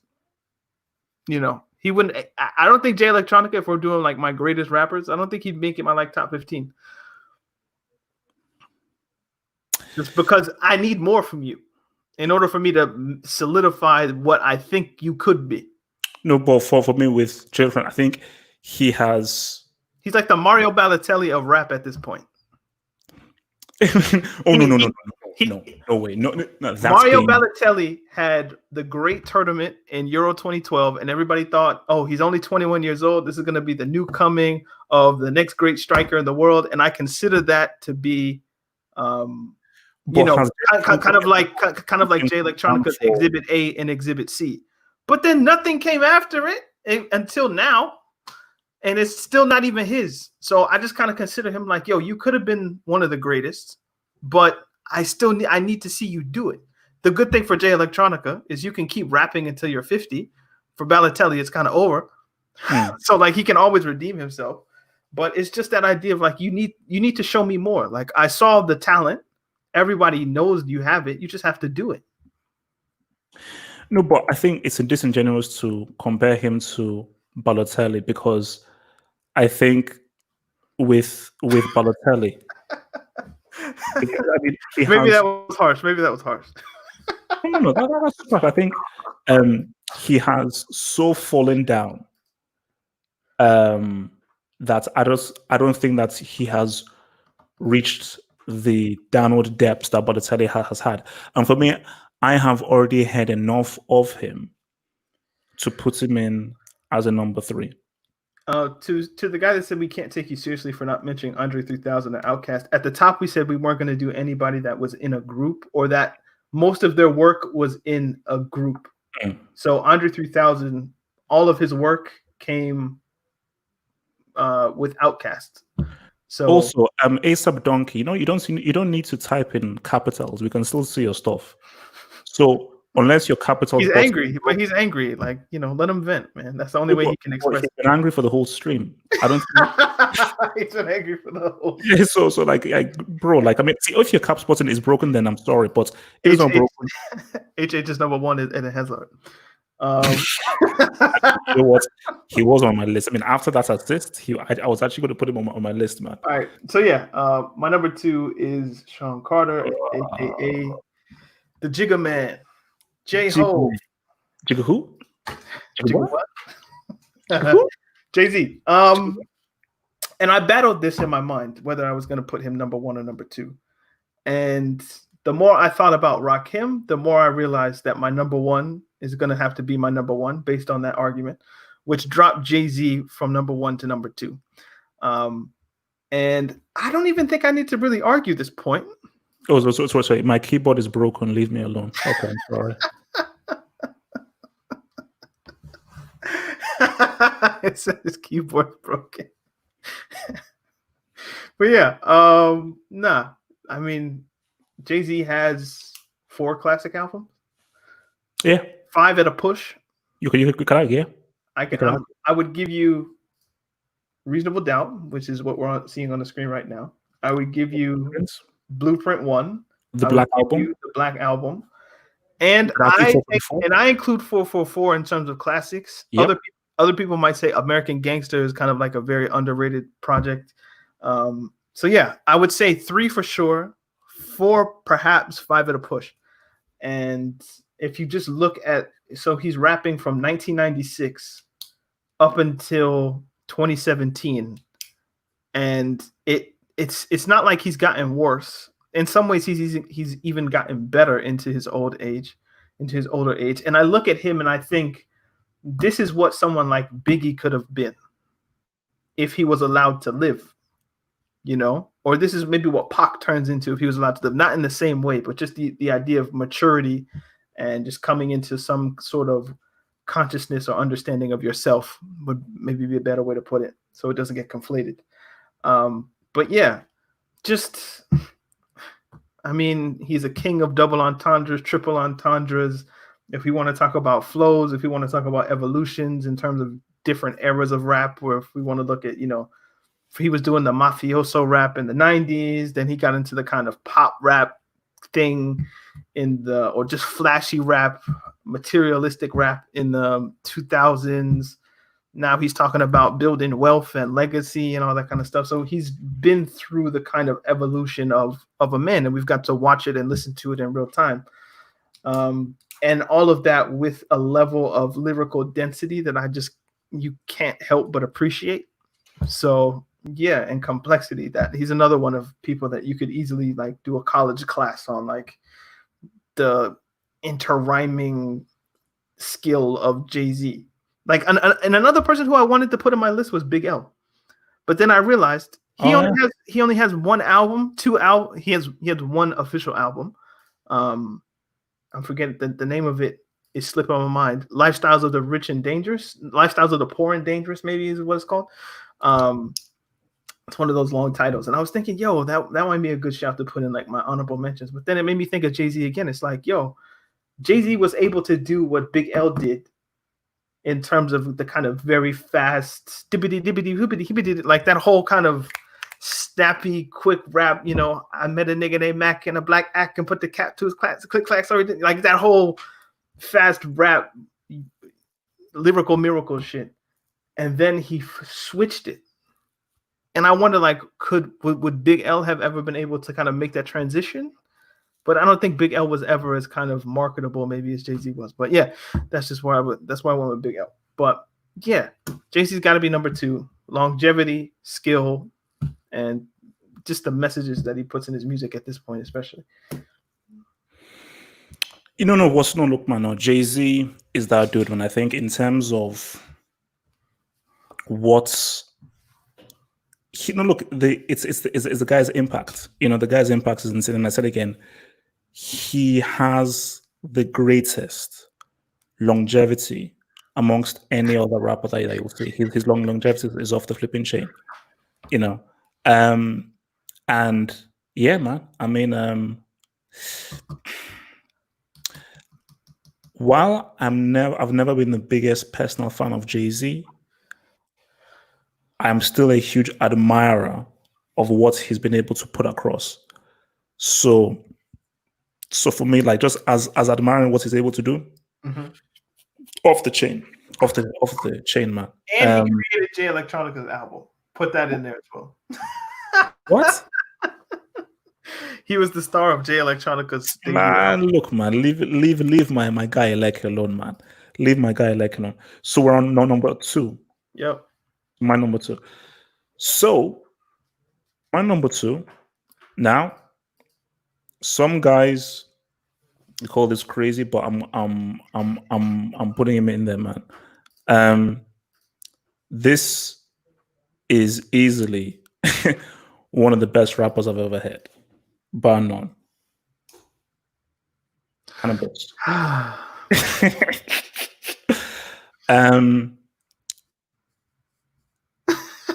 Why does he look like you, bro?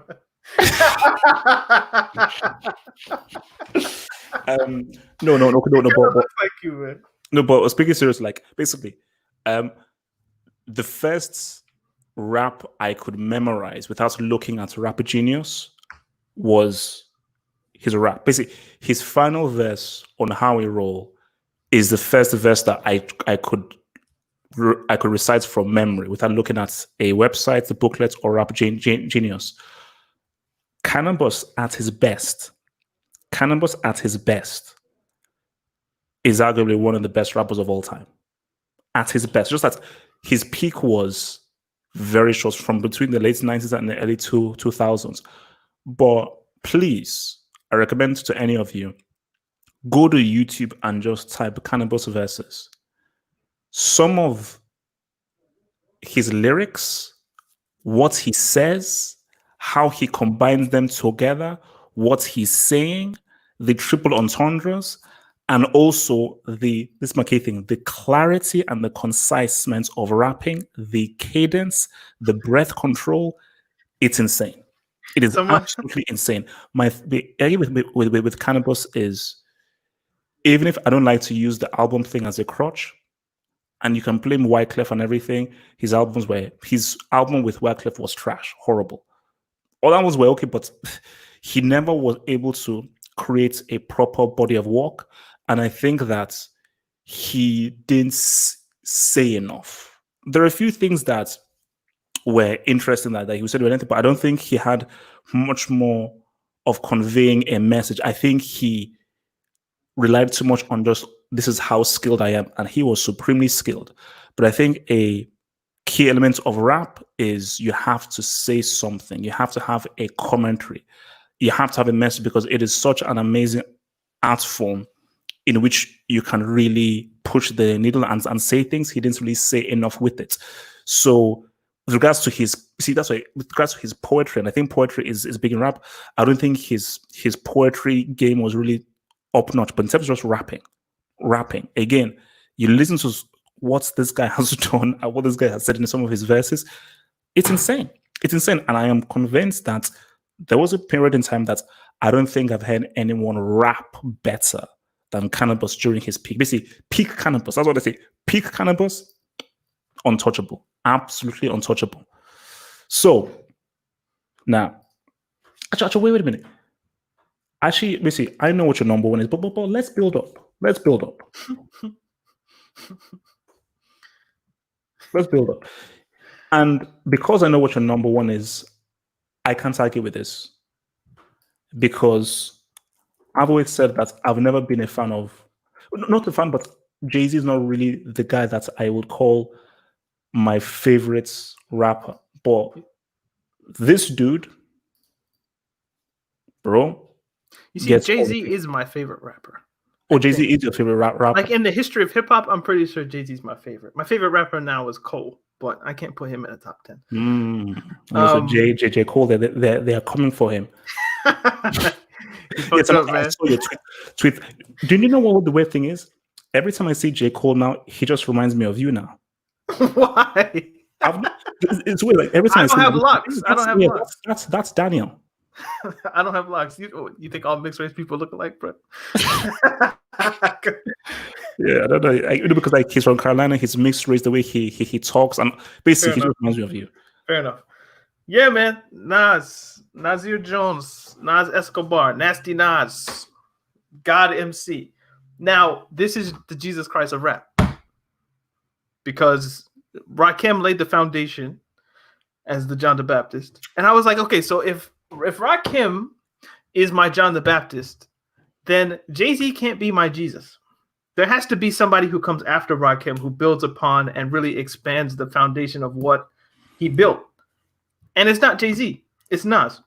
Nas has the greatest hip-hop record ever created in Illmatic.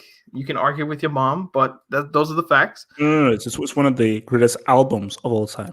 Now, I'm not gonna sit here and pretend like he doesn't have some misses with his records. You guys can think of that, what you will. Uchi wali wali, uchi bang bang, uchi wali wali.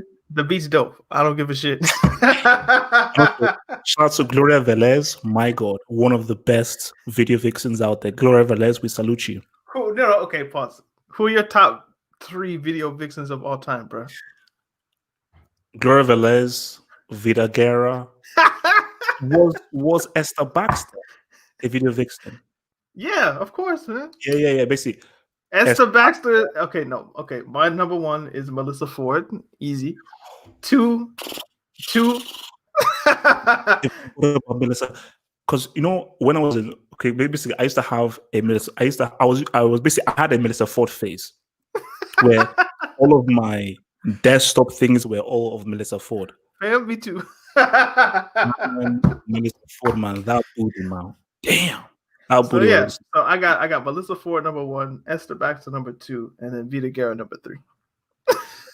Yeah, I'm an ass merchant. No. Like because whenever I introduce the common man, like Thong Song, wow. But basically, I think the best for like video vixen heaven, Thong Song, Uchi Wali Wali. Those were the two. But for me, Gloria Velez, Esther Baxter, not basically in no order. Esther Baxter, Gloria Velez, Vida Guerra. Like I'm a Latina merchant. Like chill. Well, what do you want to say? No, peak Gloria Velez. My God, for me, every time she would be in a video, oh my gosh, yes, Gloria Velez, Gloria. Yeah. But anyway, yeah. Nas is my number 1.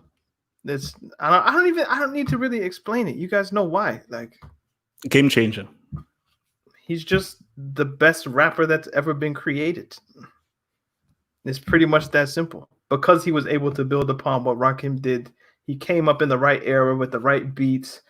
He was discovered at a young age to where he's been able, he's probably 50 and he looks 30, that whole kind of thing. Like, it's the idea of just like he was born in the right time, in the right place, with the right set of circumstances, to where by 16, people already knew he was like the greatest of all time after what he did at Live at the Barbecue on what's the group, Breaking Atoms.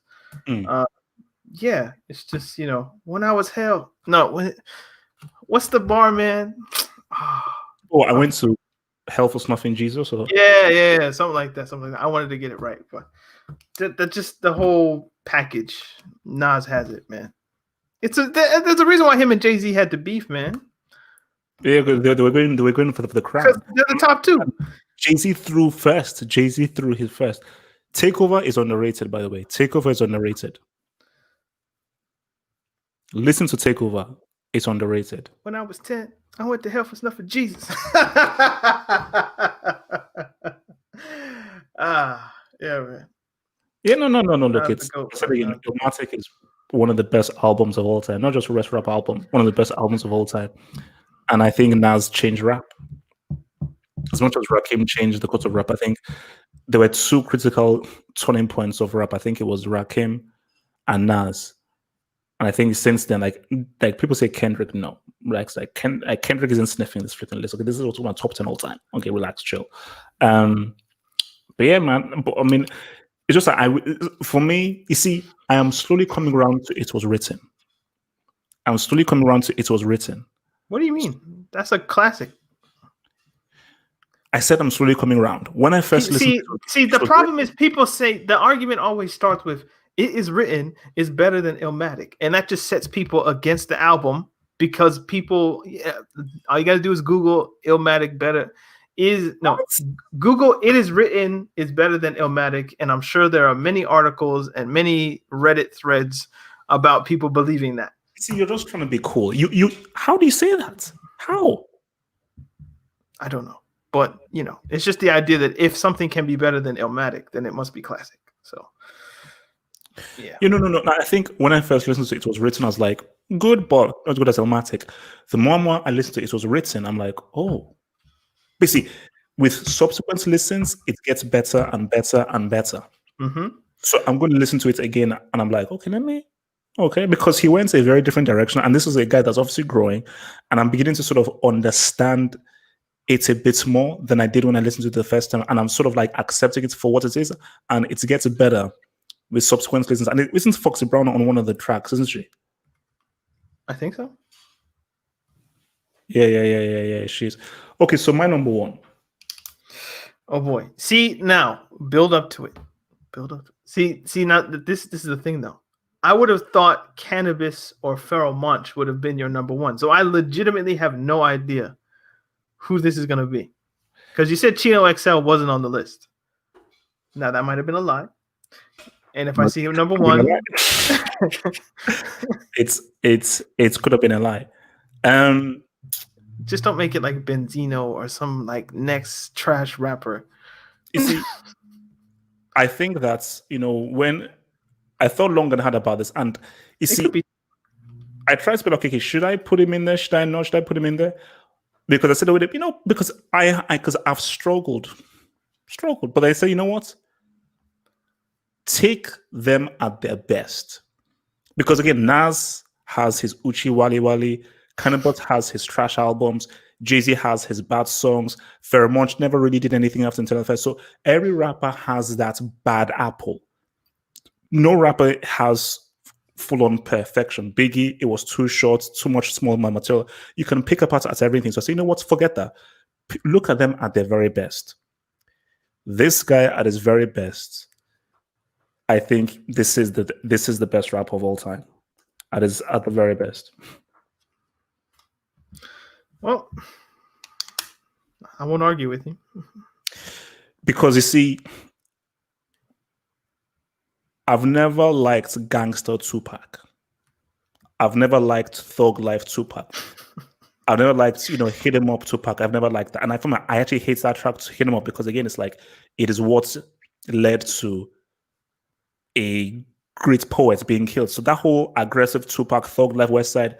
Now, when Tupac wanted to be conscious and say something, there is no better poet or writer in the history of rap. And I think at the very core of rap is pen and paper. It can have the music and everything, but the key thing is about you have a pad and you write. Which is why I said this is not about freestyling. This is not about how quickly you can write. This is not about how many cool words you can do. It's like, no, pen, paper, write a story. Tell me something. Teach me something.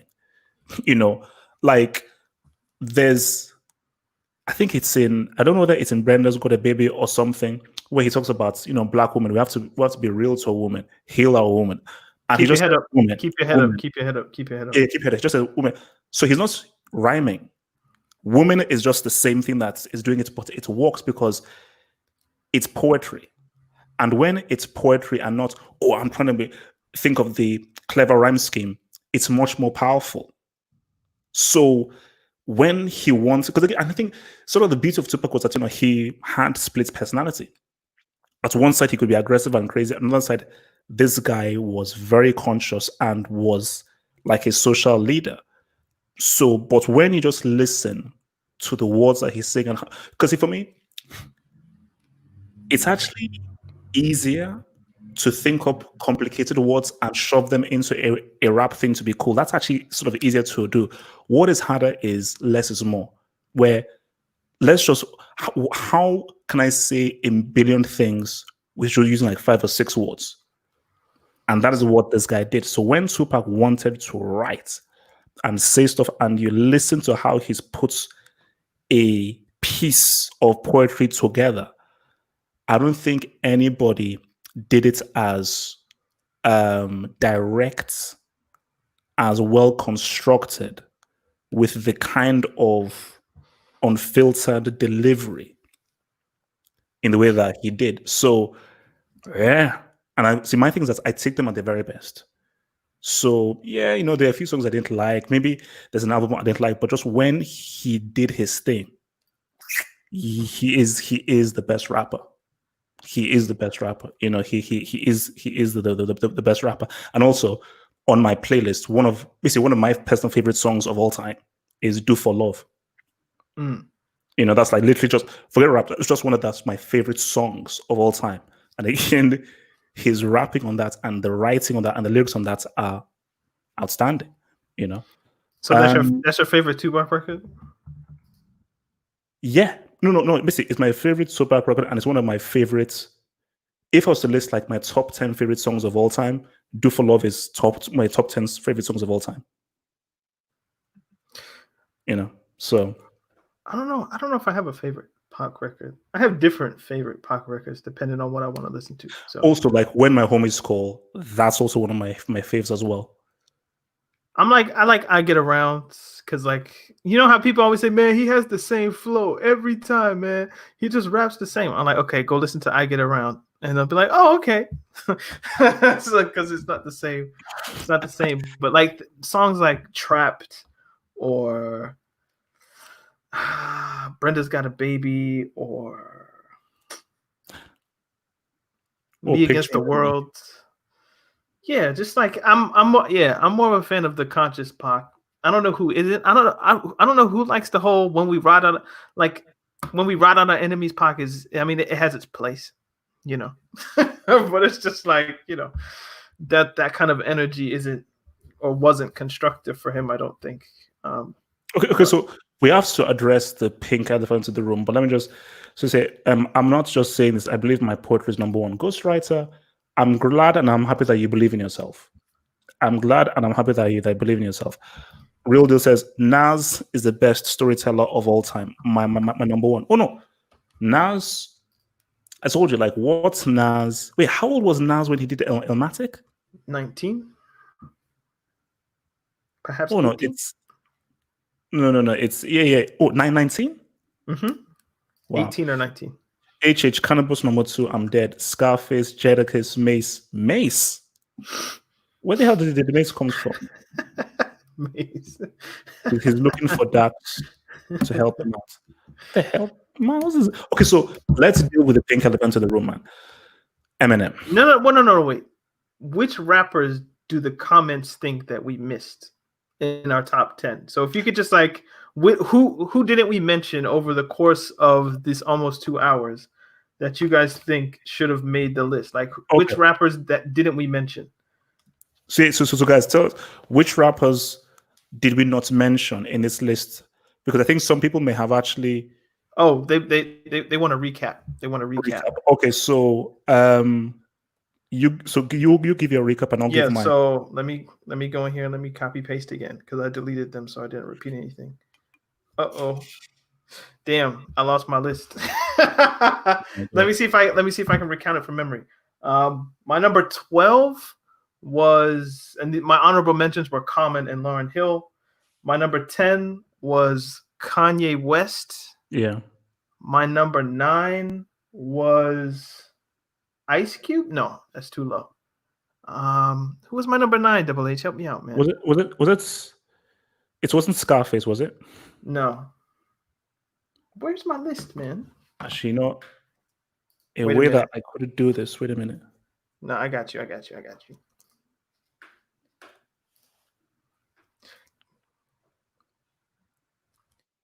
can just shake my iPhone and it will undo everything. So give us a second, guys. Technical difficulties. Got you. Okay, here we go. Yeah, it was Ice Cube. I know my list. I doubted myself. So we got Lauryn Hill and Common as the honorable mentions. Kanye at number 10, Ice Cube number 9, Scarface number 8, Snoop Dogg number 7, KRS-One number 6, number 5 Biggie, number 4 Tupac, number 3 Rakim, number 2 is Jay-Z, and number 1 was Nas. Well, Snoop. Where was Snoop? Number 7. So okay. So mine, number 10, Inspector Deck, number 9, KRS-One, number 8, DMX, number 7, Jay-Z, number 6, Nas, number 5, Biggie Smalls, number 4, Pheromone, number 3, J Electronica, number 2, Cannabis, number 1, Tupac. So I'm seeing, let's see. So I'm seeing Ghostface, Nicki Minaj, Busta Rhymes, 50 Cent. I'm seeing Big Pun, Lil Wayne, LL Cool J. Okay, can we discuss? I think Kendrick is a big one. So Kendrick. You see, for me, with Kendrick, it's you can't. He has 3 albums. You have to respect people's large body of work and the work that they've put in. And again, I'm not going to put Kendrick in here because he's the biggest rapper right now and he's the main rapper right now. And that's not enough to me to put him into a top 10 of all time list, because people forget just how many rappers have been through this. There are hundreds of rappers. So for Kendrick to make a top 15 even is crazy. Like, Kendrick for me doesn't make my top 20. I don't think. Just make my top 20. My argument is I want to respect the legends if we do something like this. I don't just want to put a Kendrick or Drake or J. Cole or something like that, because that's disrespectful to the people who built the genre to where it is now. So even though Kendrick's first 3 albums are legit, I could make the same argument for Kanye West, that Kanye West's first 3 albums were classics. Maybe you could say Graduation wasn't classic, but it was still damn good. No pun intended. So let's see where Kendrick goes, because you can fall off even though you have 3 top albums, or maybe you could even include 4 if you include Section 80.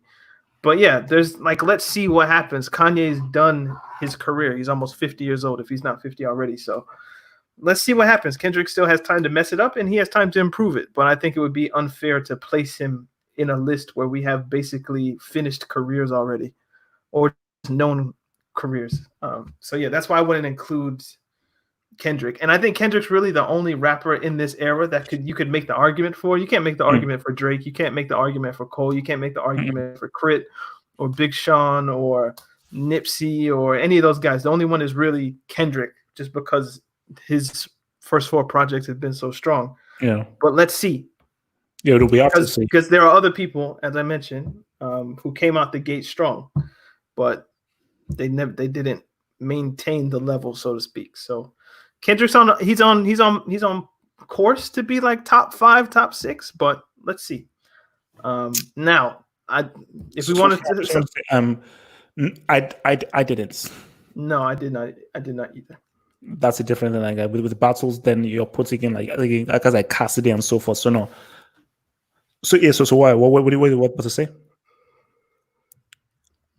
Somebody said it. Every time I'm scared to talk about Eminem because every time Half Hope brings it up, I duck the conversation. Danny T fears Eminem every time he is mentioned. You run. So fuck it. Let's talk about Eminem, man. Okay. Like I haven't talked about him with Half Hope ad nauseum for many podcasts. But let's go. So yeah, is this your pink elephant? Is this I think because my thing is if you do like a Google search or any search that you do of greatest rapper, do it right now. No, do it right now. Bring up like a screen share Oh, and okay. type in top 10 greatest rappers of all time on Google, and I'll bet you Eminem's the first picture. I think I've already done this. Wait, let me. Wait. If he's not, he's like top 3 at least. Yeah, I see AZ. I mean, he has one of the greatest feature verses of all time. Easy, man. But again, I only consider him to really have like one, maybe That's a good one and a shout. half good albums. Who else? Pusha T. I thought about Pusha, but I was like, I think I like his work with clips more than his solo work. So, yeah. Wait, you say he means the beefs that the aspect. No. I didn't. Beefs didn't mean anything on this list. Like, Yeah, I didn't no, consider like I wouldn't put Jay-Z ahead of Nas because I think he won the beef or something like that. Like that didn't no. that didn't play into Just based on just you as your rapper, your skill, your influence, your impact, and just how you encapsulated the whole thing of rap. So let me see. So you say greatest rapper? Yeah, just type in greatest rappers of all time and go to like click all and see what happens. I'm just curious. Wait, where's all? Above Oh, large. yeah. You know what I mean? He's the first face.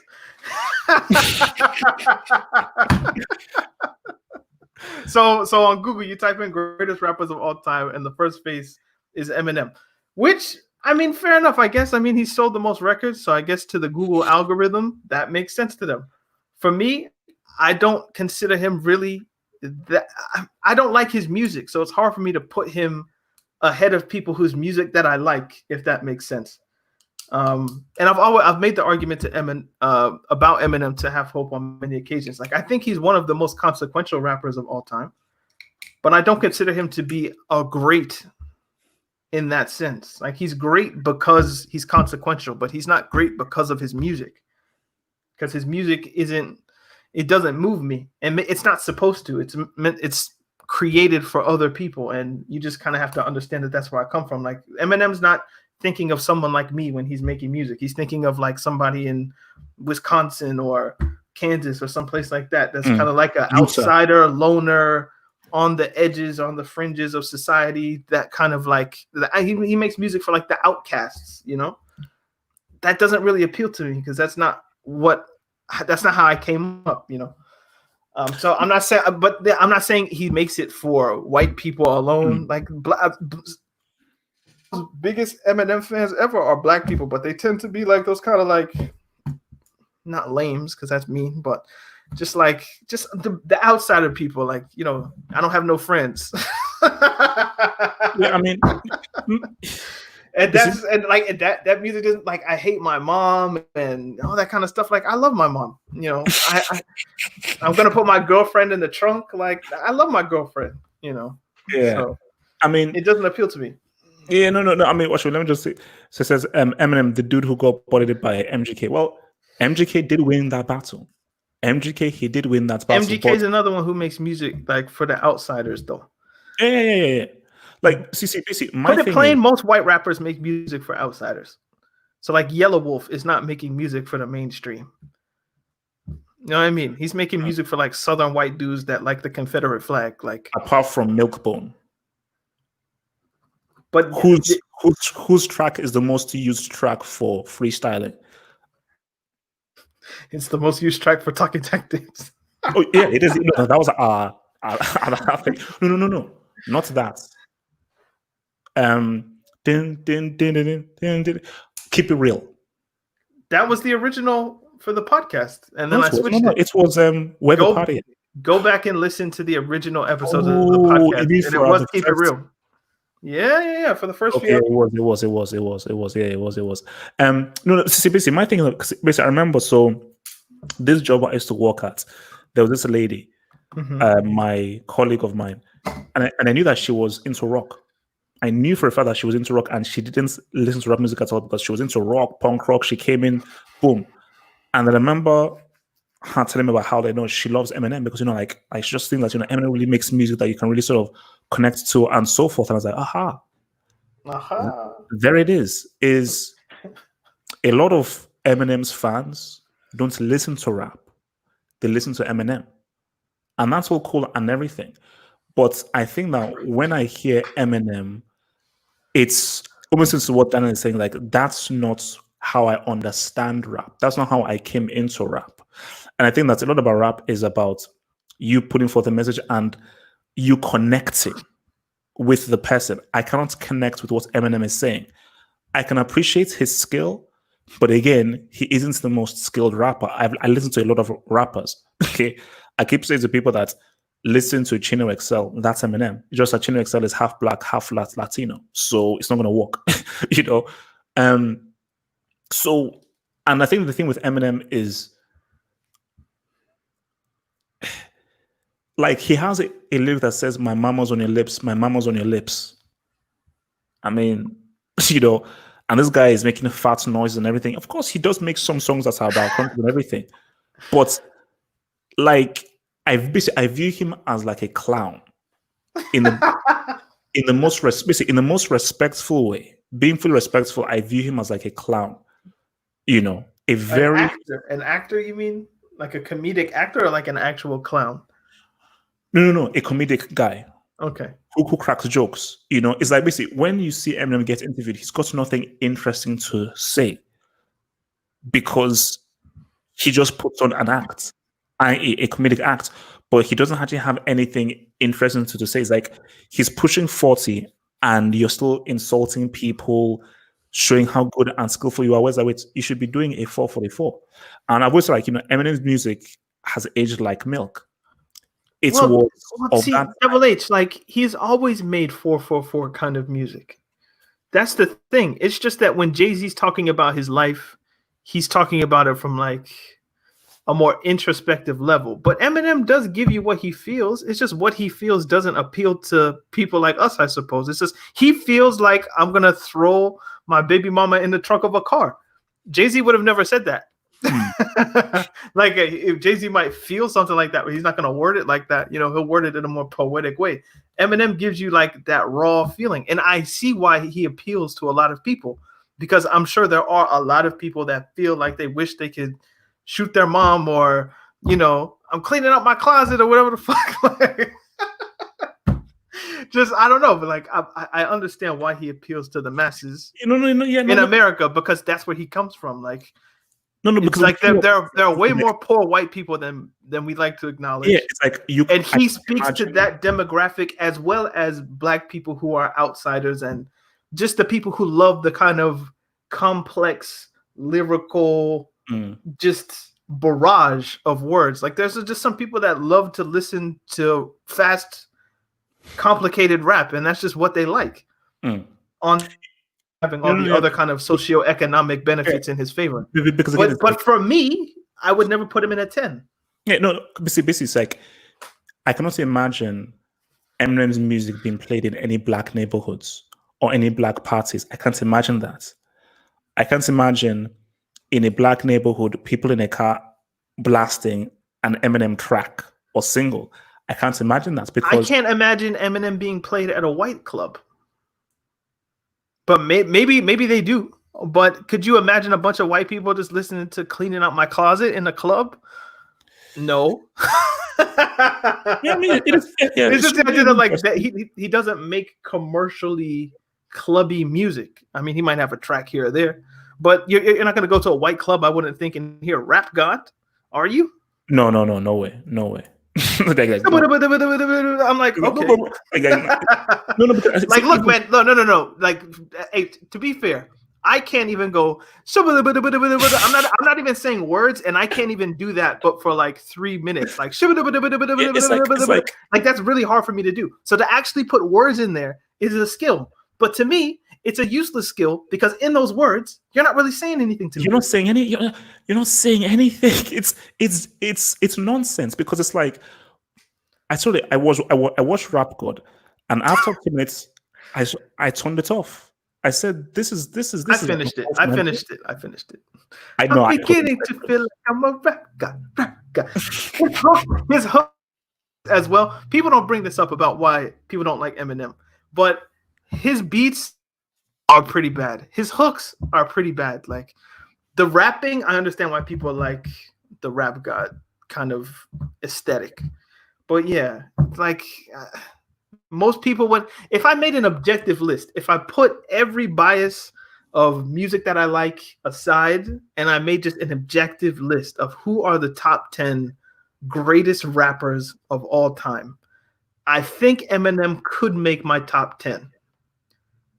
But I'm not willing to give up myself in order to make Eminem, in order for you to feel better than a list that a stranger made. I'd just rather be real to me. And to me, Eminem isn't in my top 10. Even though I could make an argument for it, I just can't accept it because I don't like his music. Everybody that was in my list, I listened to. I like their music. They appeal to me in one way or another. They give me different things. I go to Jay-Z for something different. I go to Nas for something different. I go to Cube for something different. I listen to Scarface for something different. And vibes. There's no vibe that Eminem creates that I want to really be in. No. So, and for that reason, I can't justify putting him in a top 10, even if a lot of you do or would, you know? You know, also MGK is like Federer v. Henman. Josie, I know that you're an Eminem fan, and that's cool.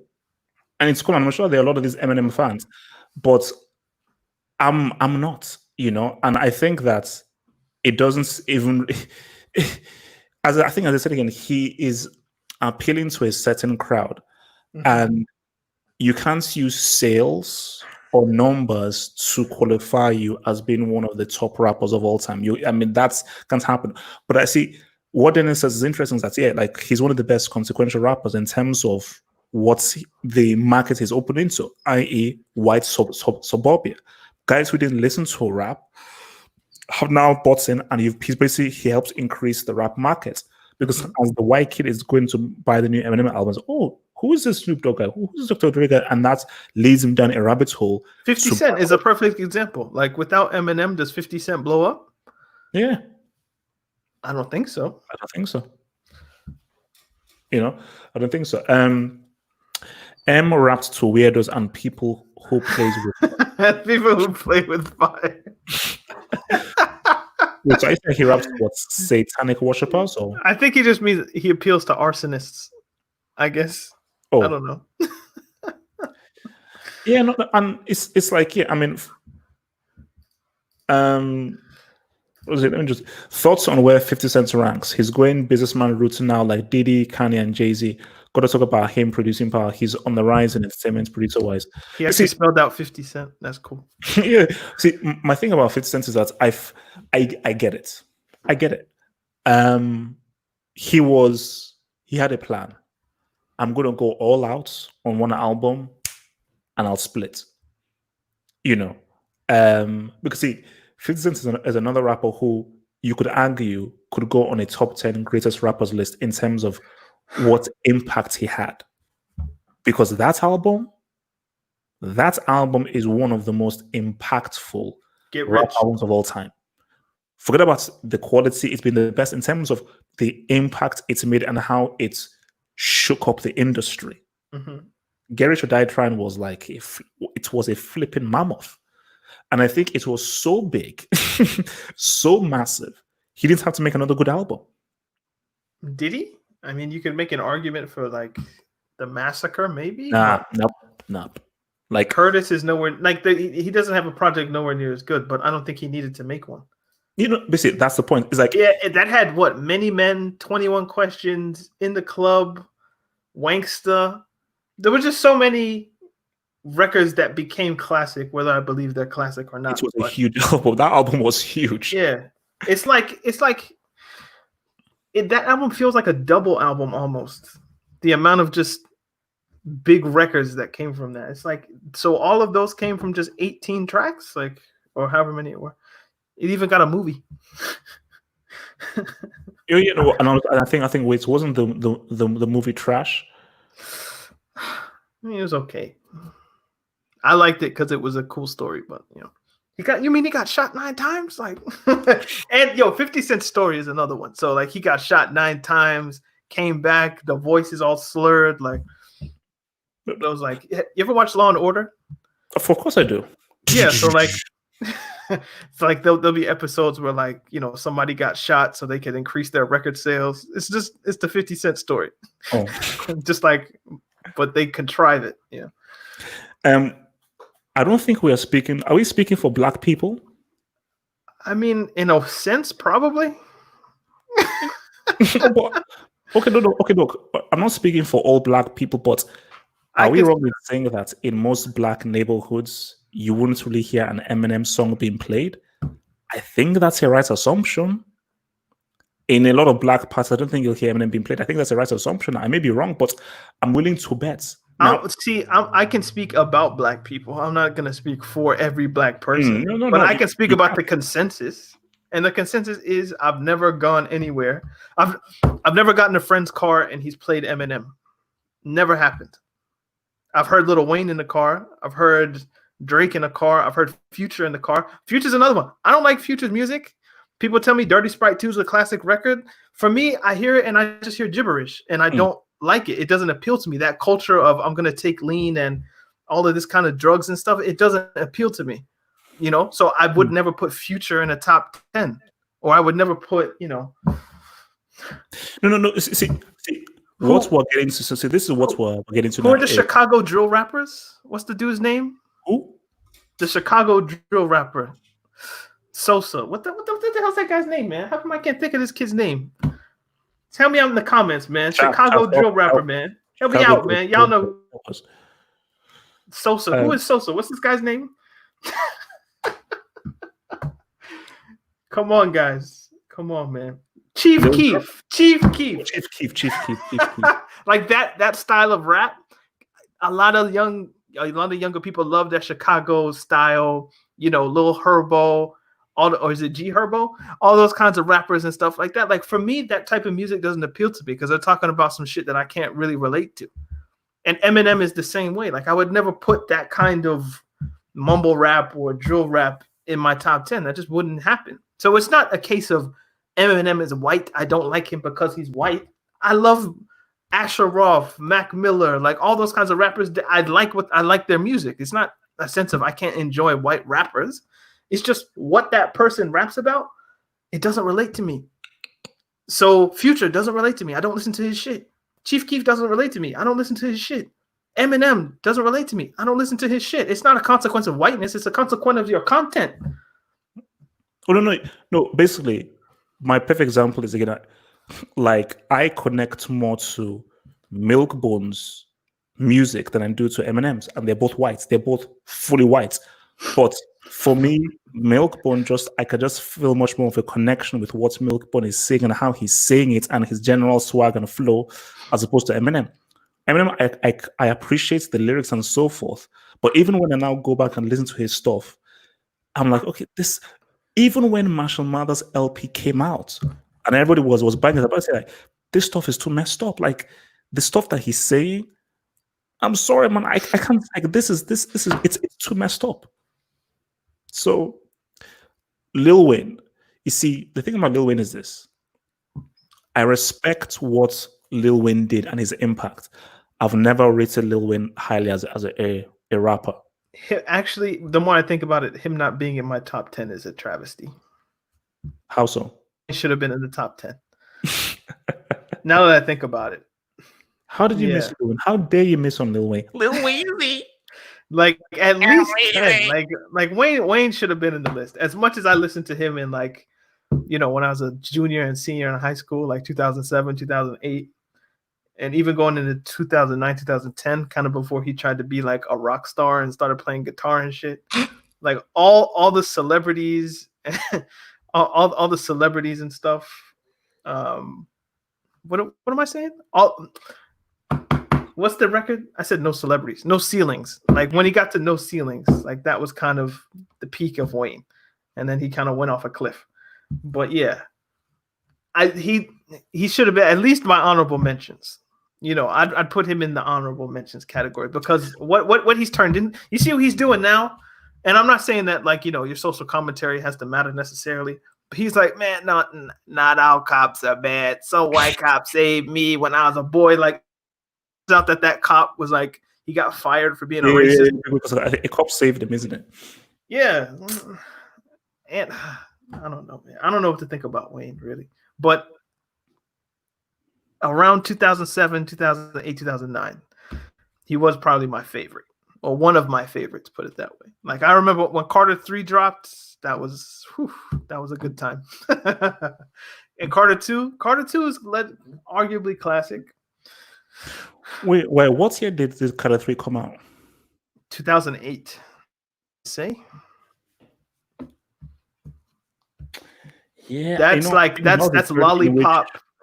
Do you remember when Lollipop came out? That's probably the see for me. See, that was when I saw a milli. Yeah. See, I think I missed Lil Wayne's era because that's when I was way more into films and football, but really films, because I think that was around basically that was when I was more into film. So I was like, okay, so I was not really conscious. Okay, what is now happening in real rap? G's move in silence like lasagna. Actually, I don't know whether this is true from our Egyptian god. If a black guy plays M in the Hood, you need to run. Omar. But see, I think guys just understand this is that. Look, I understand that this guy has loads of fans, or what do they call them, stans or whatsoever, and that's all respectful. But I don't care how many fans the thing it has. Is, as Daniel rightfully said, this is still music, and it's about how music affects you and how it moves you. So the tougher the Nigerian hair, you don't remember that? Oh no, I fully remember that. You're like, what do you mean? For that Nigerian hair, a minute. I think that was 2008. But yeah, that's a record that sold, I think, over 1 million copies, hard copies, in a week. So I remember getting the burnt CD from one of my friends and rocked that for a while. But yeah, man. Actually, no, that's an interesting question. Yeah. Why do people with mumble rap sell, or guys like Future? Because it's not about the words, it's about the music and the vibe. So people really like the aesthetic of trap music and that kind of 808. It's just kind of just to get hype or vibe to. So, but if you're someone like me who actually does, I get and have hope as well. Like if you pay attention to what people and what people are saying is almost or more important than the music itself, then what they're saying has to appeal to you, and what Future is rapping about, Molly, Percocet, all that kind of stuff. That's not my vibe. So I would never listen to it. But let me ask you this then. Do you think it's problematic that this music is so popular and famous? Is that problematic then? It was problematic when gangsta mafioso rap was the in vogue thing to do, and people were talking about, yo, I'll shoot a nigga 10 times and this and that. Like that's problematic just as much. At least this is harming yourself and not harming other people. So if you want to take 10,000 Mollies and Percocets, that's probably better than going out and shooting people. So not that I don't know how much the music actually influences people and how much is just reporting on what people are already doing. I don't know the dynamics of that, but no, it's not helpful. But there's a lot of music out there that isn't helpful. So I wouldn't lambast them for making bad music when that's not a new thing. Yeah, no. I mean, for me, I said again, like Future for me, I don't get it. I'm like, this guy isn't saying anything. because see, what I always want is that, does he have lyrics? Is there like a rap genius thing or Future? Actually, well, okay, so somebody give us like a Future record. Like what's Future's most famous song? Oh God. And then I want you to Google on Rap Genius the lyrics, and we'll pull them up and read them. And let's see what he's saying. So somebody out there who listens to Future, what's like one of his most famous records? March Madness. No. Google Rap Genius March Madness and pull it on the screen, and let's see what he's saying. Because I actually like that song. Or no, Mask Off. Do Mask Off. Or Tony Montana, Mask Off. At your discretion. March Madness. Actually, March Madness is dope to me because the beat, like, I understand. Like, this is the thing. I understand why people like it. I can understand why people like a lot of stuff. Really good, man. March Madness in the club is really good. Oh my! I'm already seeing Percocets. Click it. Oh God. No, let's just do a poetic study of. All right. Call it how it is. Hendrix, I promise, I swear, I swear. You heard it. Spit it, yo. Percocets, Molly, Percocets, Percocets, Molly, Percocets. Rep the set. Gotta rep the set. Chase a check. Never chase a bitch. Mask on. Fuck it. Mask off. Mask on. Fuck it. Mask off. Percocets, Molly Percocets. Chase a check. Never chase a bitch. Okay, now let's get into these verses. Oh God. 2 cups. Toast up with the gang. From the food stamps to a whole nother domain. Yeah. Okay, I get it. I get it. You're poor into a rich neighborhood. Got you. Out the bottom. I'm the living proof. Ain't compromising. $500,000 on the coupe. Drug houses. Looking like Peru. Graduated. I was overdue. Pink Molly. I can barely move. Ask about me. I'm going to bust a move. Rick James. 30 chains. Ocean. Cruising. I don't know how to pronounce that. Top off. That's a liability. Hit the gas. Boosting my adrenaline. You know what? The ad libs are almost as important. Oh yeah, no. They are key. Percocets, yeah. Okay, verse 2. 4-door. Oh no, you can take verse 2. Okay, 4-door Maybach. I drive anything. Buy my range. Make him go insane. Oh my Lord. Oh Lord, praise me. My guillotine drank promethazine. TEC and beams go to those extremes. Parliament, Calamari Wednesday. Parlay in Vegas. We was in attendance. Before the business, Theodore lenses. Theodore prescriptions. Focus on the missions. Intermission. Never take a break. Switch states. Touchdown. Foreign plates. Ain't no way. Ain't no fucking way. We call the play. We didn't come to play. Rob the bank. We go rob the game. They gang. We gang. But they're not the same. Now, I will get like the best bar was I think the first one. That was but then as somebody said, like, yo, the ad libs are 70% of the song. Like, we're not reading what's in parentheses. Okay, actually, let's now, just for a laugh, let's now compare this. Let's compare. So, guys, just keep in mind what we just saw. Let's compare this to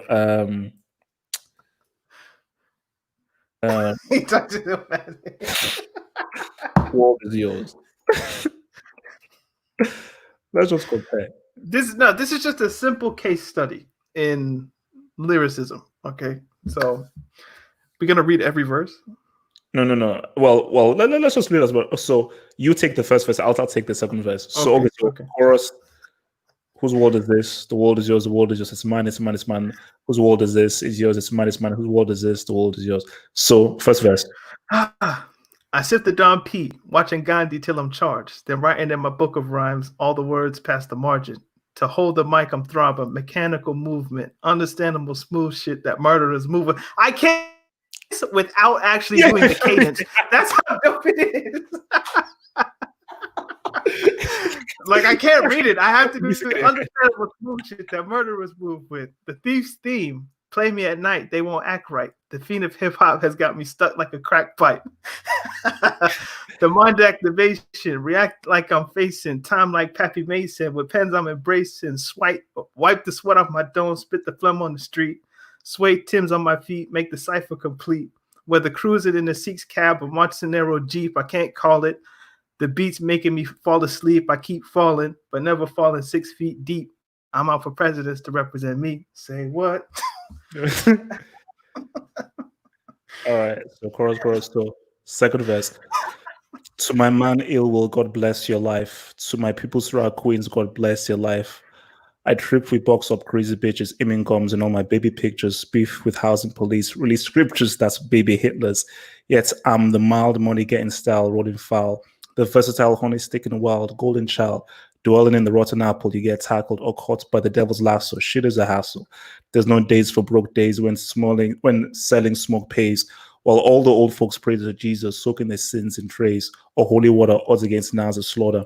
Thinking of what best describing my life to name my daughter, my strength, my son, the star will be my resurrection. Born in correction, all the wrong shit I did, he'll lead it in right direction. How you living? Larger broke on charge cars and mediocre. You're flipping cocoa playing spades and straight poker.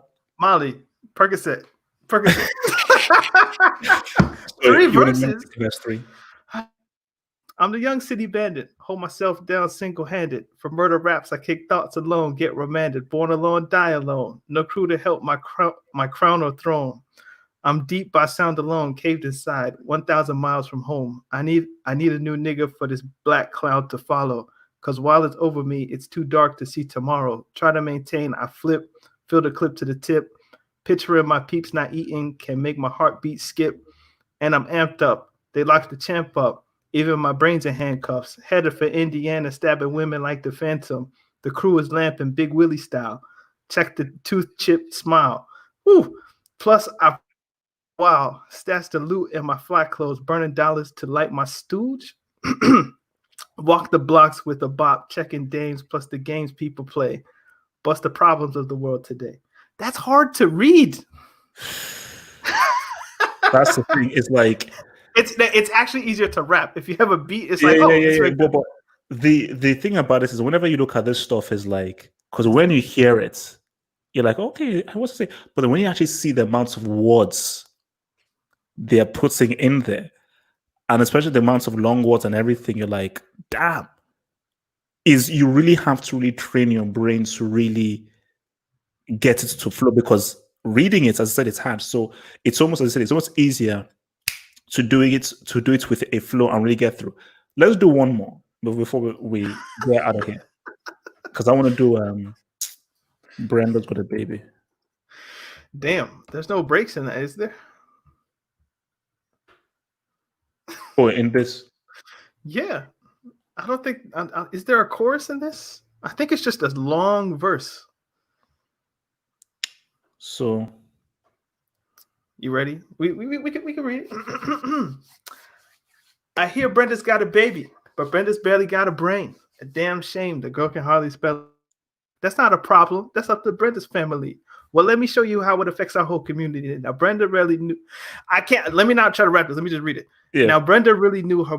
Never knew her mom's, and her dad was a junkie, putting death into his arms. It's sad because I bet Brenda doesn't know.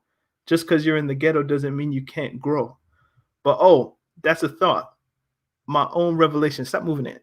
But whatever it takes to resist the temptation. Do whatever it takes to resist the temptation. Brenda's got herself a boyfriend. Her boyfriend was her cousin.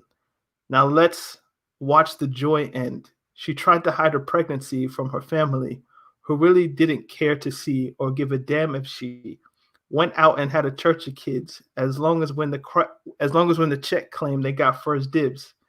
Now Brenda's belly's getting bigger, but no one seems to notice any change in her figure. She's 12 years old and she's having a baby, in love with a molester who's sexing her crazy. You can take it from here.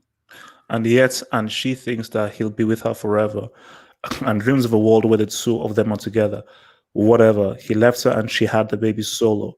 She had it on the bathroom floor and didn't know. So she didn't know what to throw away and what to keep. She wrapped the baby up and threw him in a trash heap. I guess she thought she'd get away, wouldn't hear the cries. She didn't realize how much the little baby had her eyes. Now the baby's in the trash heap bawling. Mommy can't help her, but it's hot to hear her calling. Brenda wants to run away.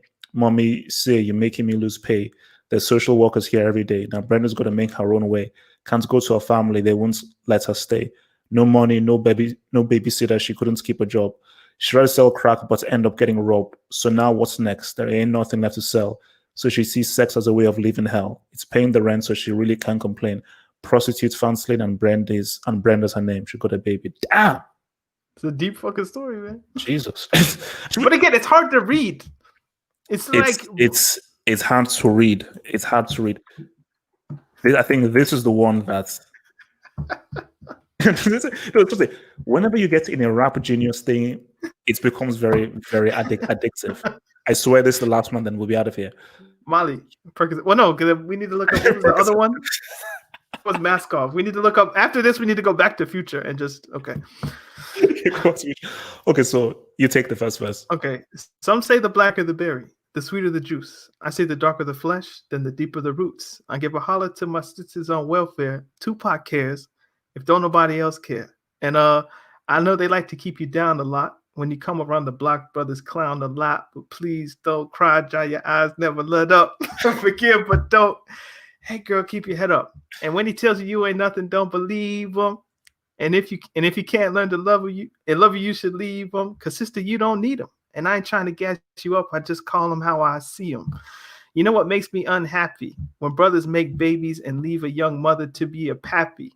And since we all came from a woman, got our name from a woman, and our game from a woman, I wonder why do we take from our women? Why we rape our women? Do we hate our women?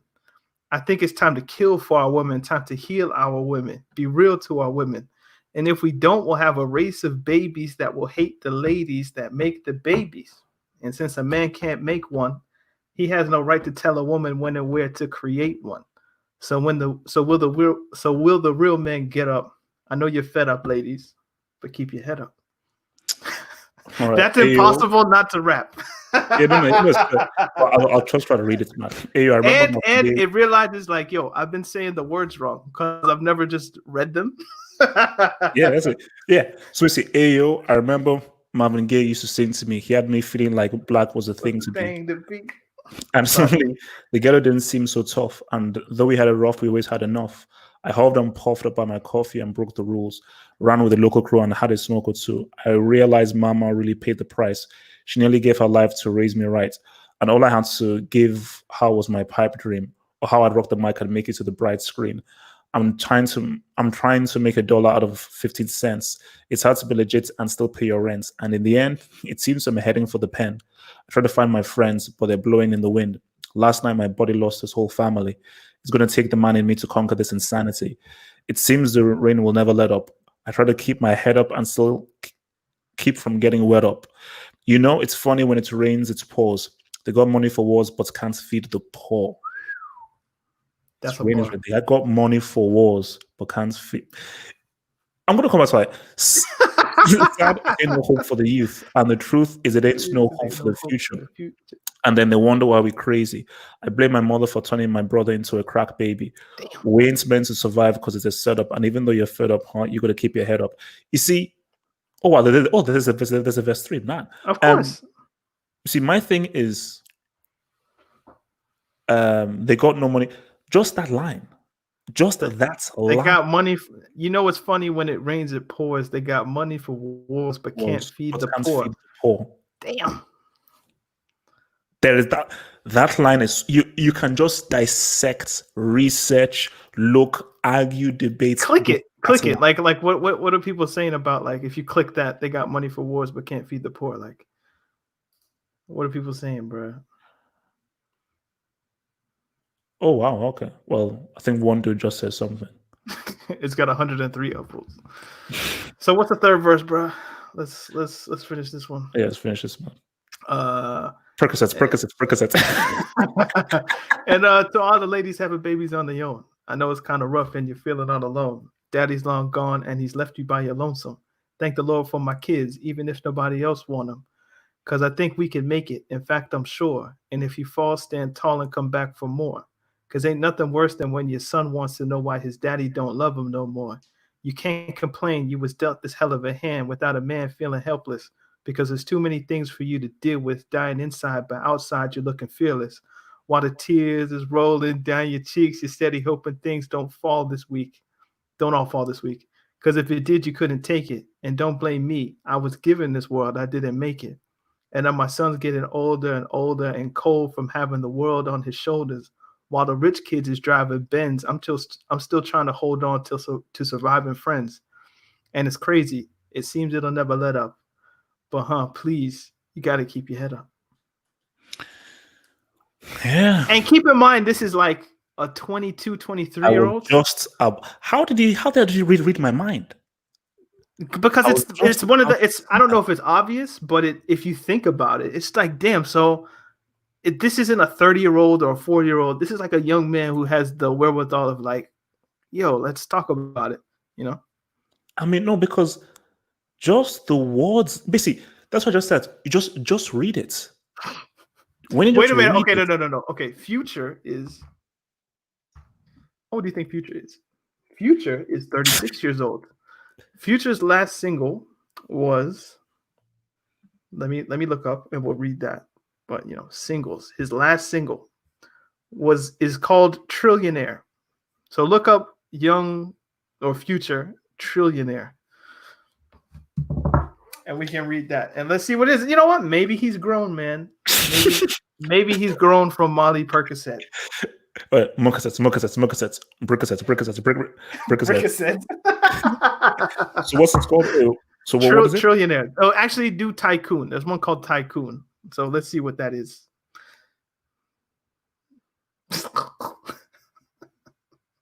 Hey, man. I think I see some 3-syllable words here. I'm a tycoon. That's why they hate me. Till they throw the sheets on me. I'm going crazy. Got Balenci's on my feet. They can't take me. I know I ain't gonna be deceased till I'm 80. I've been getting so damn geeked. I still been praying. I've been chinchilla sweat. I've been chinchilla sheet wherever I'm staying. I took that Draco on the PJ. I ain't playing. I ain't going. No streets is dangerous. All right. Ain't got activists, so fuck it. I had to read it. I sent hitters from everywhere. They had to dead it. How old is this dude? 36. Okay. 36. You know my niggas, they bang in the same color spaghetti. I got my transport up and I got my Getty. I'm getting her passport stamped. We going steady. They try to cut a nigger throat off with a machete. I know my little brother go knock a door and let that lead hit. I'm not an imposer, so I'm trying to find an exit. They know it's 1,000 quarters hitting off. They come for me. Uno Gang 27, they gone for me. APK gone brought you and get it done for me. I'm a big dog. They a little son to me. You see, this is why the beat is so important, because with the Nas and whatever else, you can just go with it. With this, like this beat better be fucking good. Okay, verse 2. Fully auto on the seat. Ain't letting you take it. I ain't going, no, I'ma spray it. Let my dogs off the leash, you gonna hate it. Twin choppers on me, they my favorite. Yeah. Catch me rolling in the Ghost Patrick Swayze. Traveling all the I read the rhyme. I should have read the rhyme. What? Traveling all across the coast for this gravy. He grabbed Patrick Swayze and gravy. I'm dead. Buying gold by the pound, I upgraded. I came from Little Mexico, a nigga made it. Posted up outside the store on the greatest. If you can make it out the bricks, that's amazing. I don't hate that bar. I got my gang from out the 6. Ain't no trading. You know the side where it's 2 guns blazing. Amen. No Okay. third verse? Yeah, I think that's... But to think like, okay, Nas had 3 verses. Pac had 3 verses. They were all pretty long. These are 32 bars, and that's all we can get. As a grown man. Nas was 18 when he wrote that, or 19. No, but we see. Okay, so you guys are like, I think that's what I said. Like, the music is very important, because I think with this stuff, don't go to Rapper Genius. Go to the club. Like this is not made for Rapper Genius. Yeah, why is it even in here, man? It's disrespectful, man. All of this in the same website, like it's even. Yeah, my poetry is better if you read my. Okay, no, I'm sure it is. No. Okay, so they want us to read 6ix9ine Gooba lyrics. No. Let's do it. Listen, I've never heard the record, so. Oh God. Oh God. Okay. See, now this is gonna be. Oh Lord. We got to do this for the Talking Texas extra. Rap lyrics. Wait. 6ix9ine Gooba. Oh boy. Jesus Christ. This is gonna be demonetized now. I tell a nigga don't dick ride. Don't blink. You're not even black.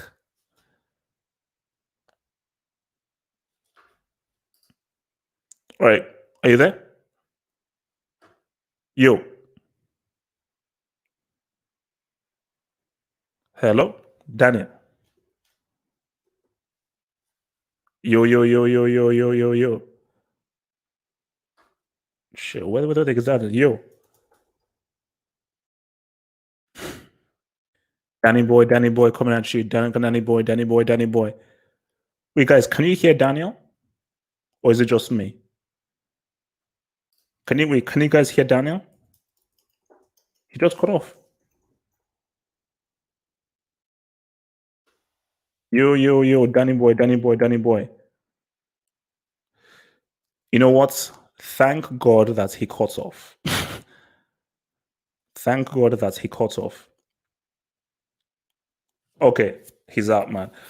Look, guys, I ain't reading 6ix9ine's lyrics, man. But guys, look, man. Yeah, okay, oh yeah, I think he cut off. So yeah, guys, look, thank you for joining us. Because what we'll do, we will try and do more of these rap streams. Because basically, I want us to go back to what's classic. Because I think what we're gonna do is break down. Oh, here he is. Sorry. Are you there? Yeah, my computer, like, it ran out of juice and it didn't give me the notification, so it just shut down. Oh. Okay, do we really want to? Should we just end this, or do we want to do this whole 6ix9ine thing? Have you like done a pre-reading? I mean, I did the oh Lord. I mean, we could try. Okay. Let's just go through the first verse and then we'll then get out of here. Okay, first verse. It's long shit. I don't want to read this much. Bro. Okay. Now we catch him at the chicken spot. Up a couple chops. Pop that nigga with 100 shots. Ra-ta-ta-ta-ta. Day made that nigga diddy bop. Cha-cha-cha-cha-cha. He thought we was gonna knuckle up. Bitch, I don't box. And these niggas always talking shit. Yada, yada, yada. When you see me, what you talking about? Fuck you talking about? Niggas always want to clout chase. Bitch, I am clout. Tell him get up out my face before I grit. Okay. I think can we stop? Are you dumb, stupid, or dumb, huh? Play me like a dummy. Like, bitch, are you dumb? Are you dumb, stupid, or dumb, huh? Yeah, you got some money, but you fucking ugly. Okay, yeah. No. Okay, no. What done? Yeah, you got some money, but you fucking ugly. We're done. Complete and utter nonsense. Okay, so for the audience out there, guys, because I want to bring back what's classic. What album do you want us to break down?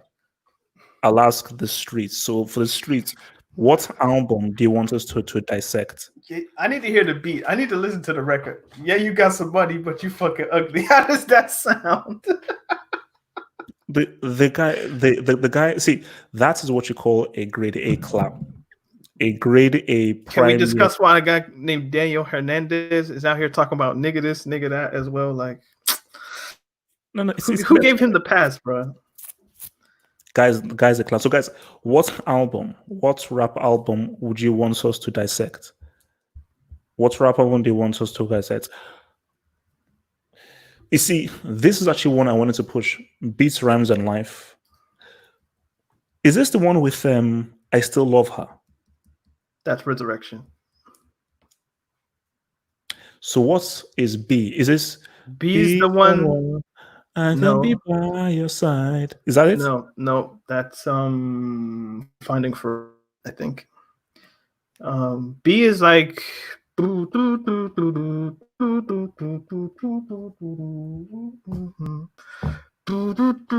trying to think of the lyrics. Oh.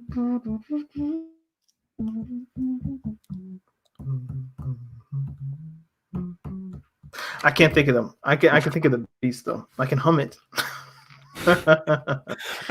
So actually, basically, you know what? I think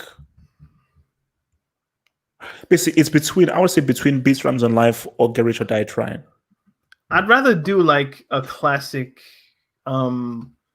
Tribe record. So like, not that Beats, Rhymes, and Life isn't classic, but one of their first ones. So like People's Instinctive Travels or Midnight Marauders or Low End Theory before we do Beats, Rhymes, and Life. Okay, so I mean, I think Low End 3 the one that people consider their best? Did we already do To Pimp a Butterfly? Yes, we did. Yeah. So, do we have the link to the? Let me look it up. Yeah, we've already done the Chronic. Yeah. We already did the Chronic. We've not yet done a Kanye album. And I think for Kanye, it's best to start with College Dropout. See, I wouldn't mind doing College Dropout, but I think maybe if we start with a Tribe classic, because we've not yet done a group album yet. Wait a minute. I'm trying to find the link to the what's it called? Yeah, we've done Illmatic, Reasonable Doubt, Chronic, Black on Both Sides, Food and Liquor, and To Pimp a Butterfly. So let me put this link in the chat. Yes. Was that the link to all the stuff? Oh shit! What just happened? Well, yeah. So basically, we're going to be bringing back what's classic, and I think we're going to do a Tribe Rare record. I say we probably do Low End Theory. Because I'm trying to think. That's the link. I just sent it to you. Yeah, we'll do Low End Theory. Hey, so actually have a link to the stuff. So guys, if you want to listen to the stuff we've already done, actually, you know what? But I would argue that Southern Player listed Cadillac Music, I think, is a better album. And I would rather do people's first albums first. Yeah. So we need to find Tosin. Where the hell is Tosin, man? Look, the guy's lost, man. But the guy's lost.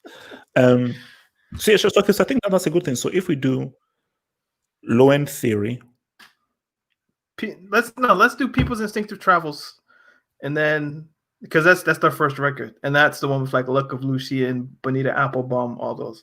Okay. So that's our Tribe album if you want to do that. So if we do that, then we go to College Dropout.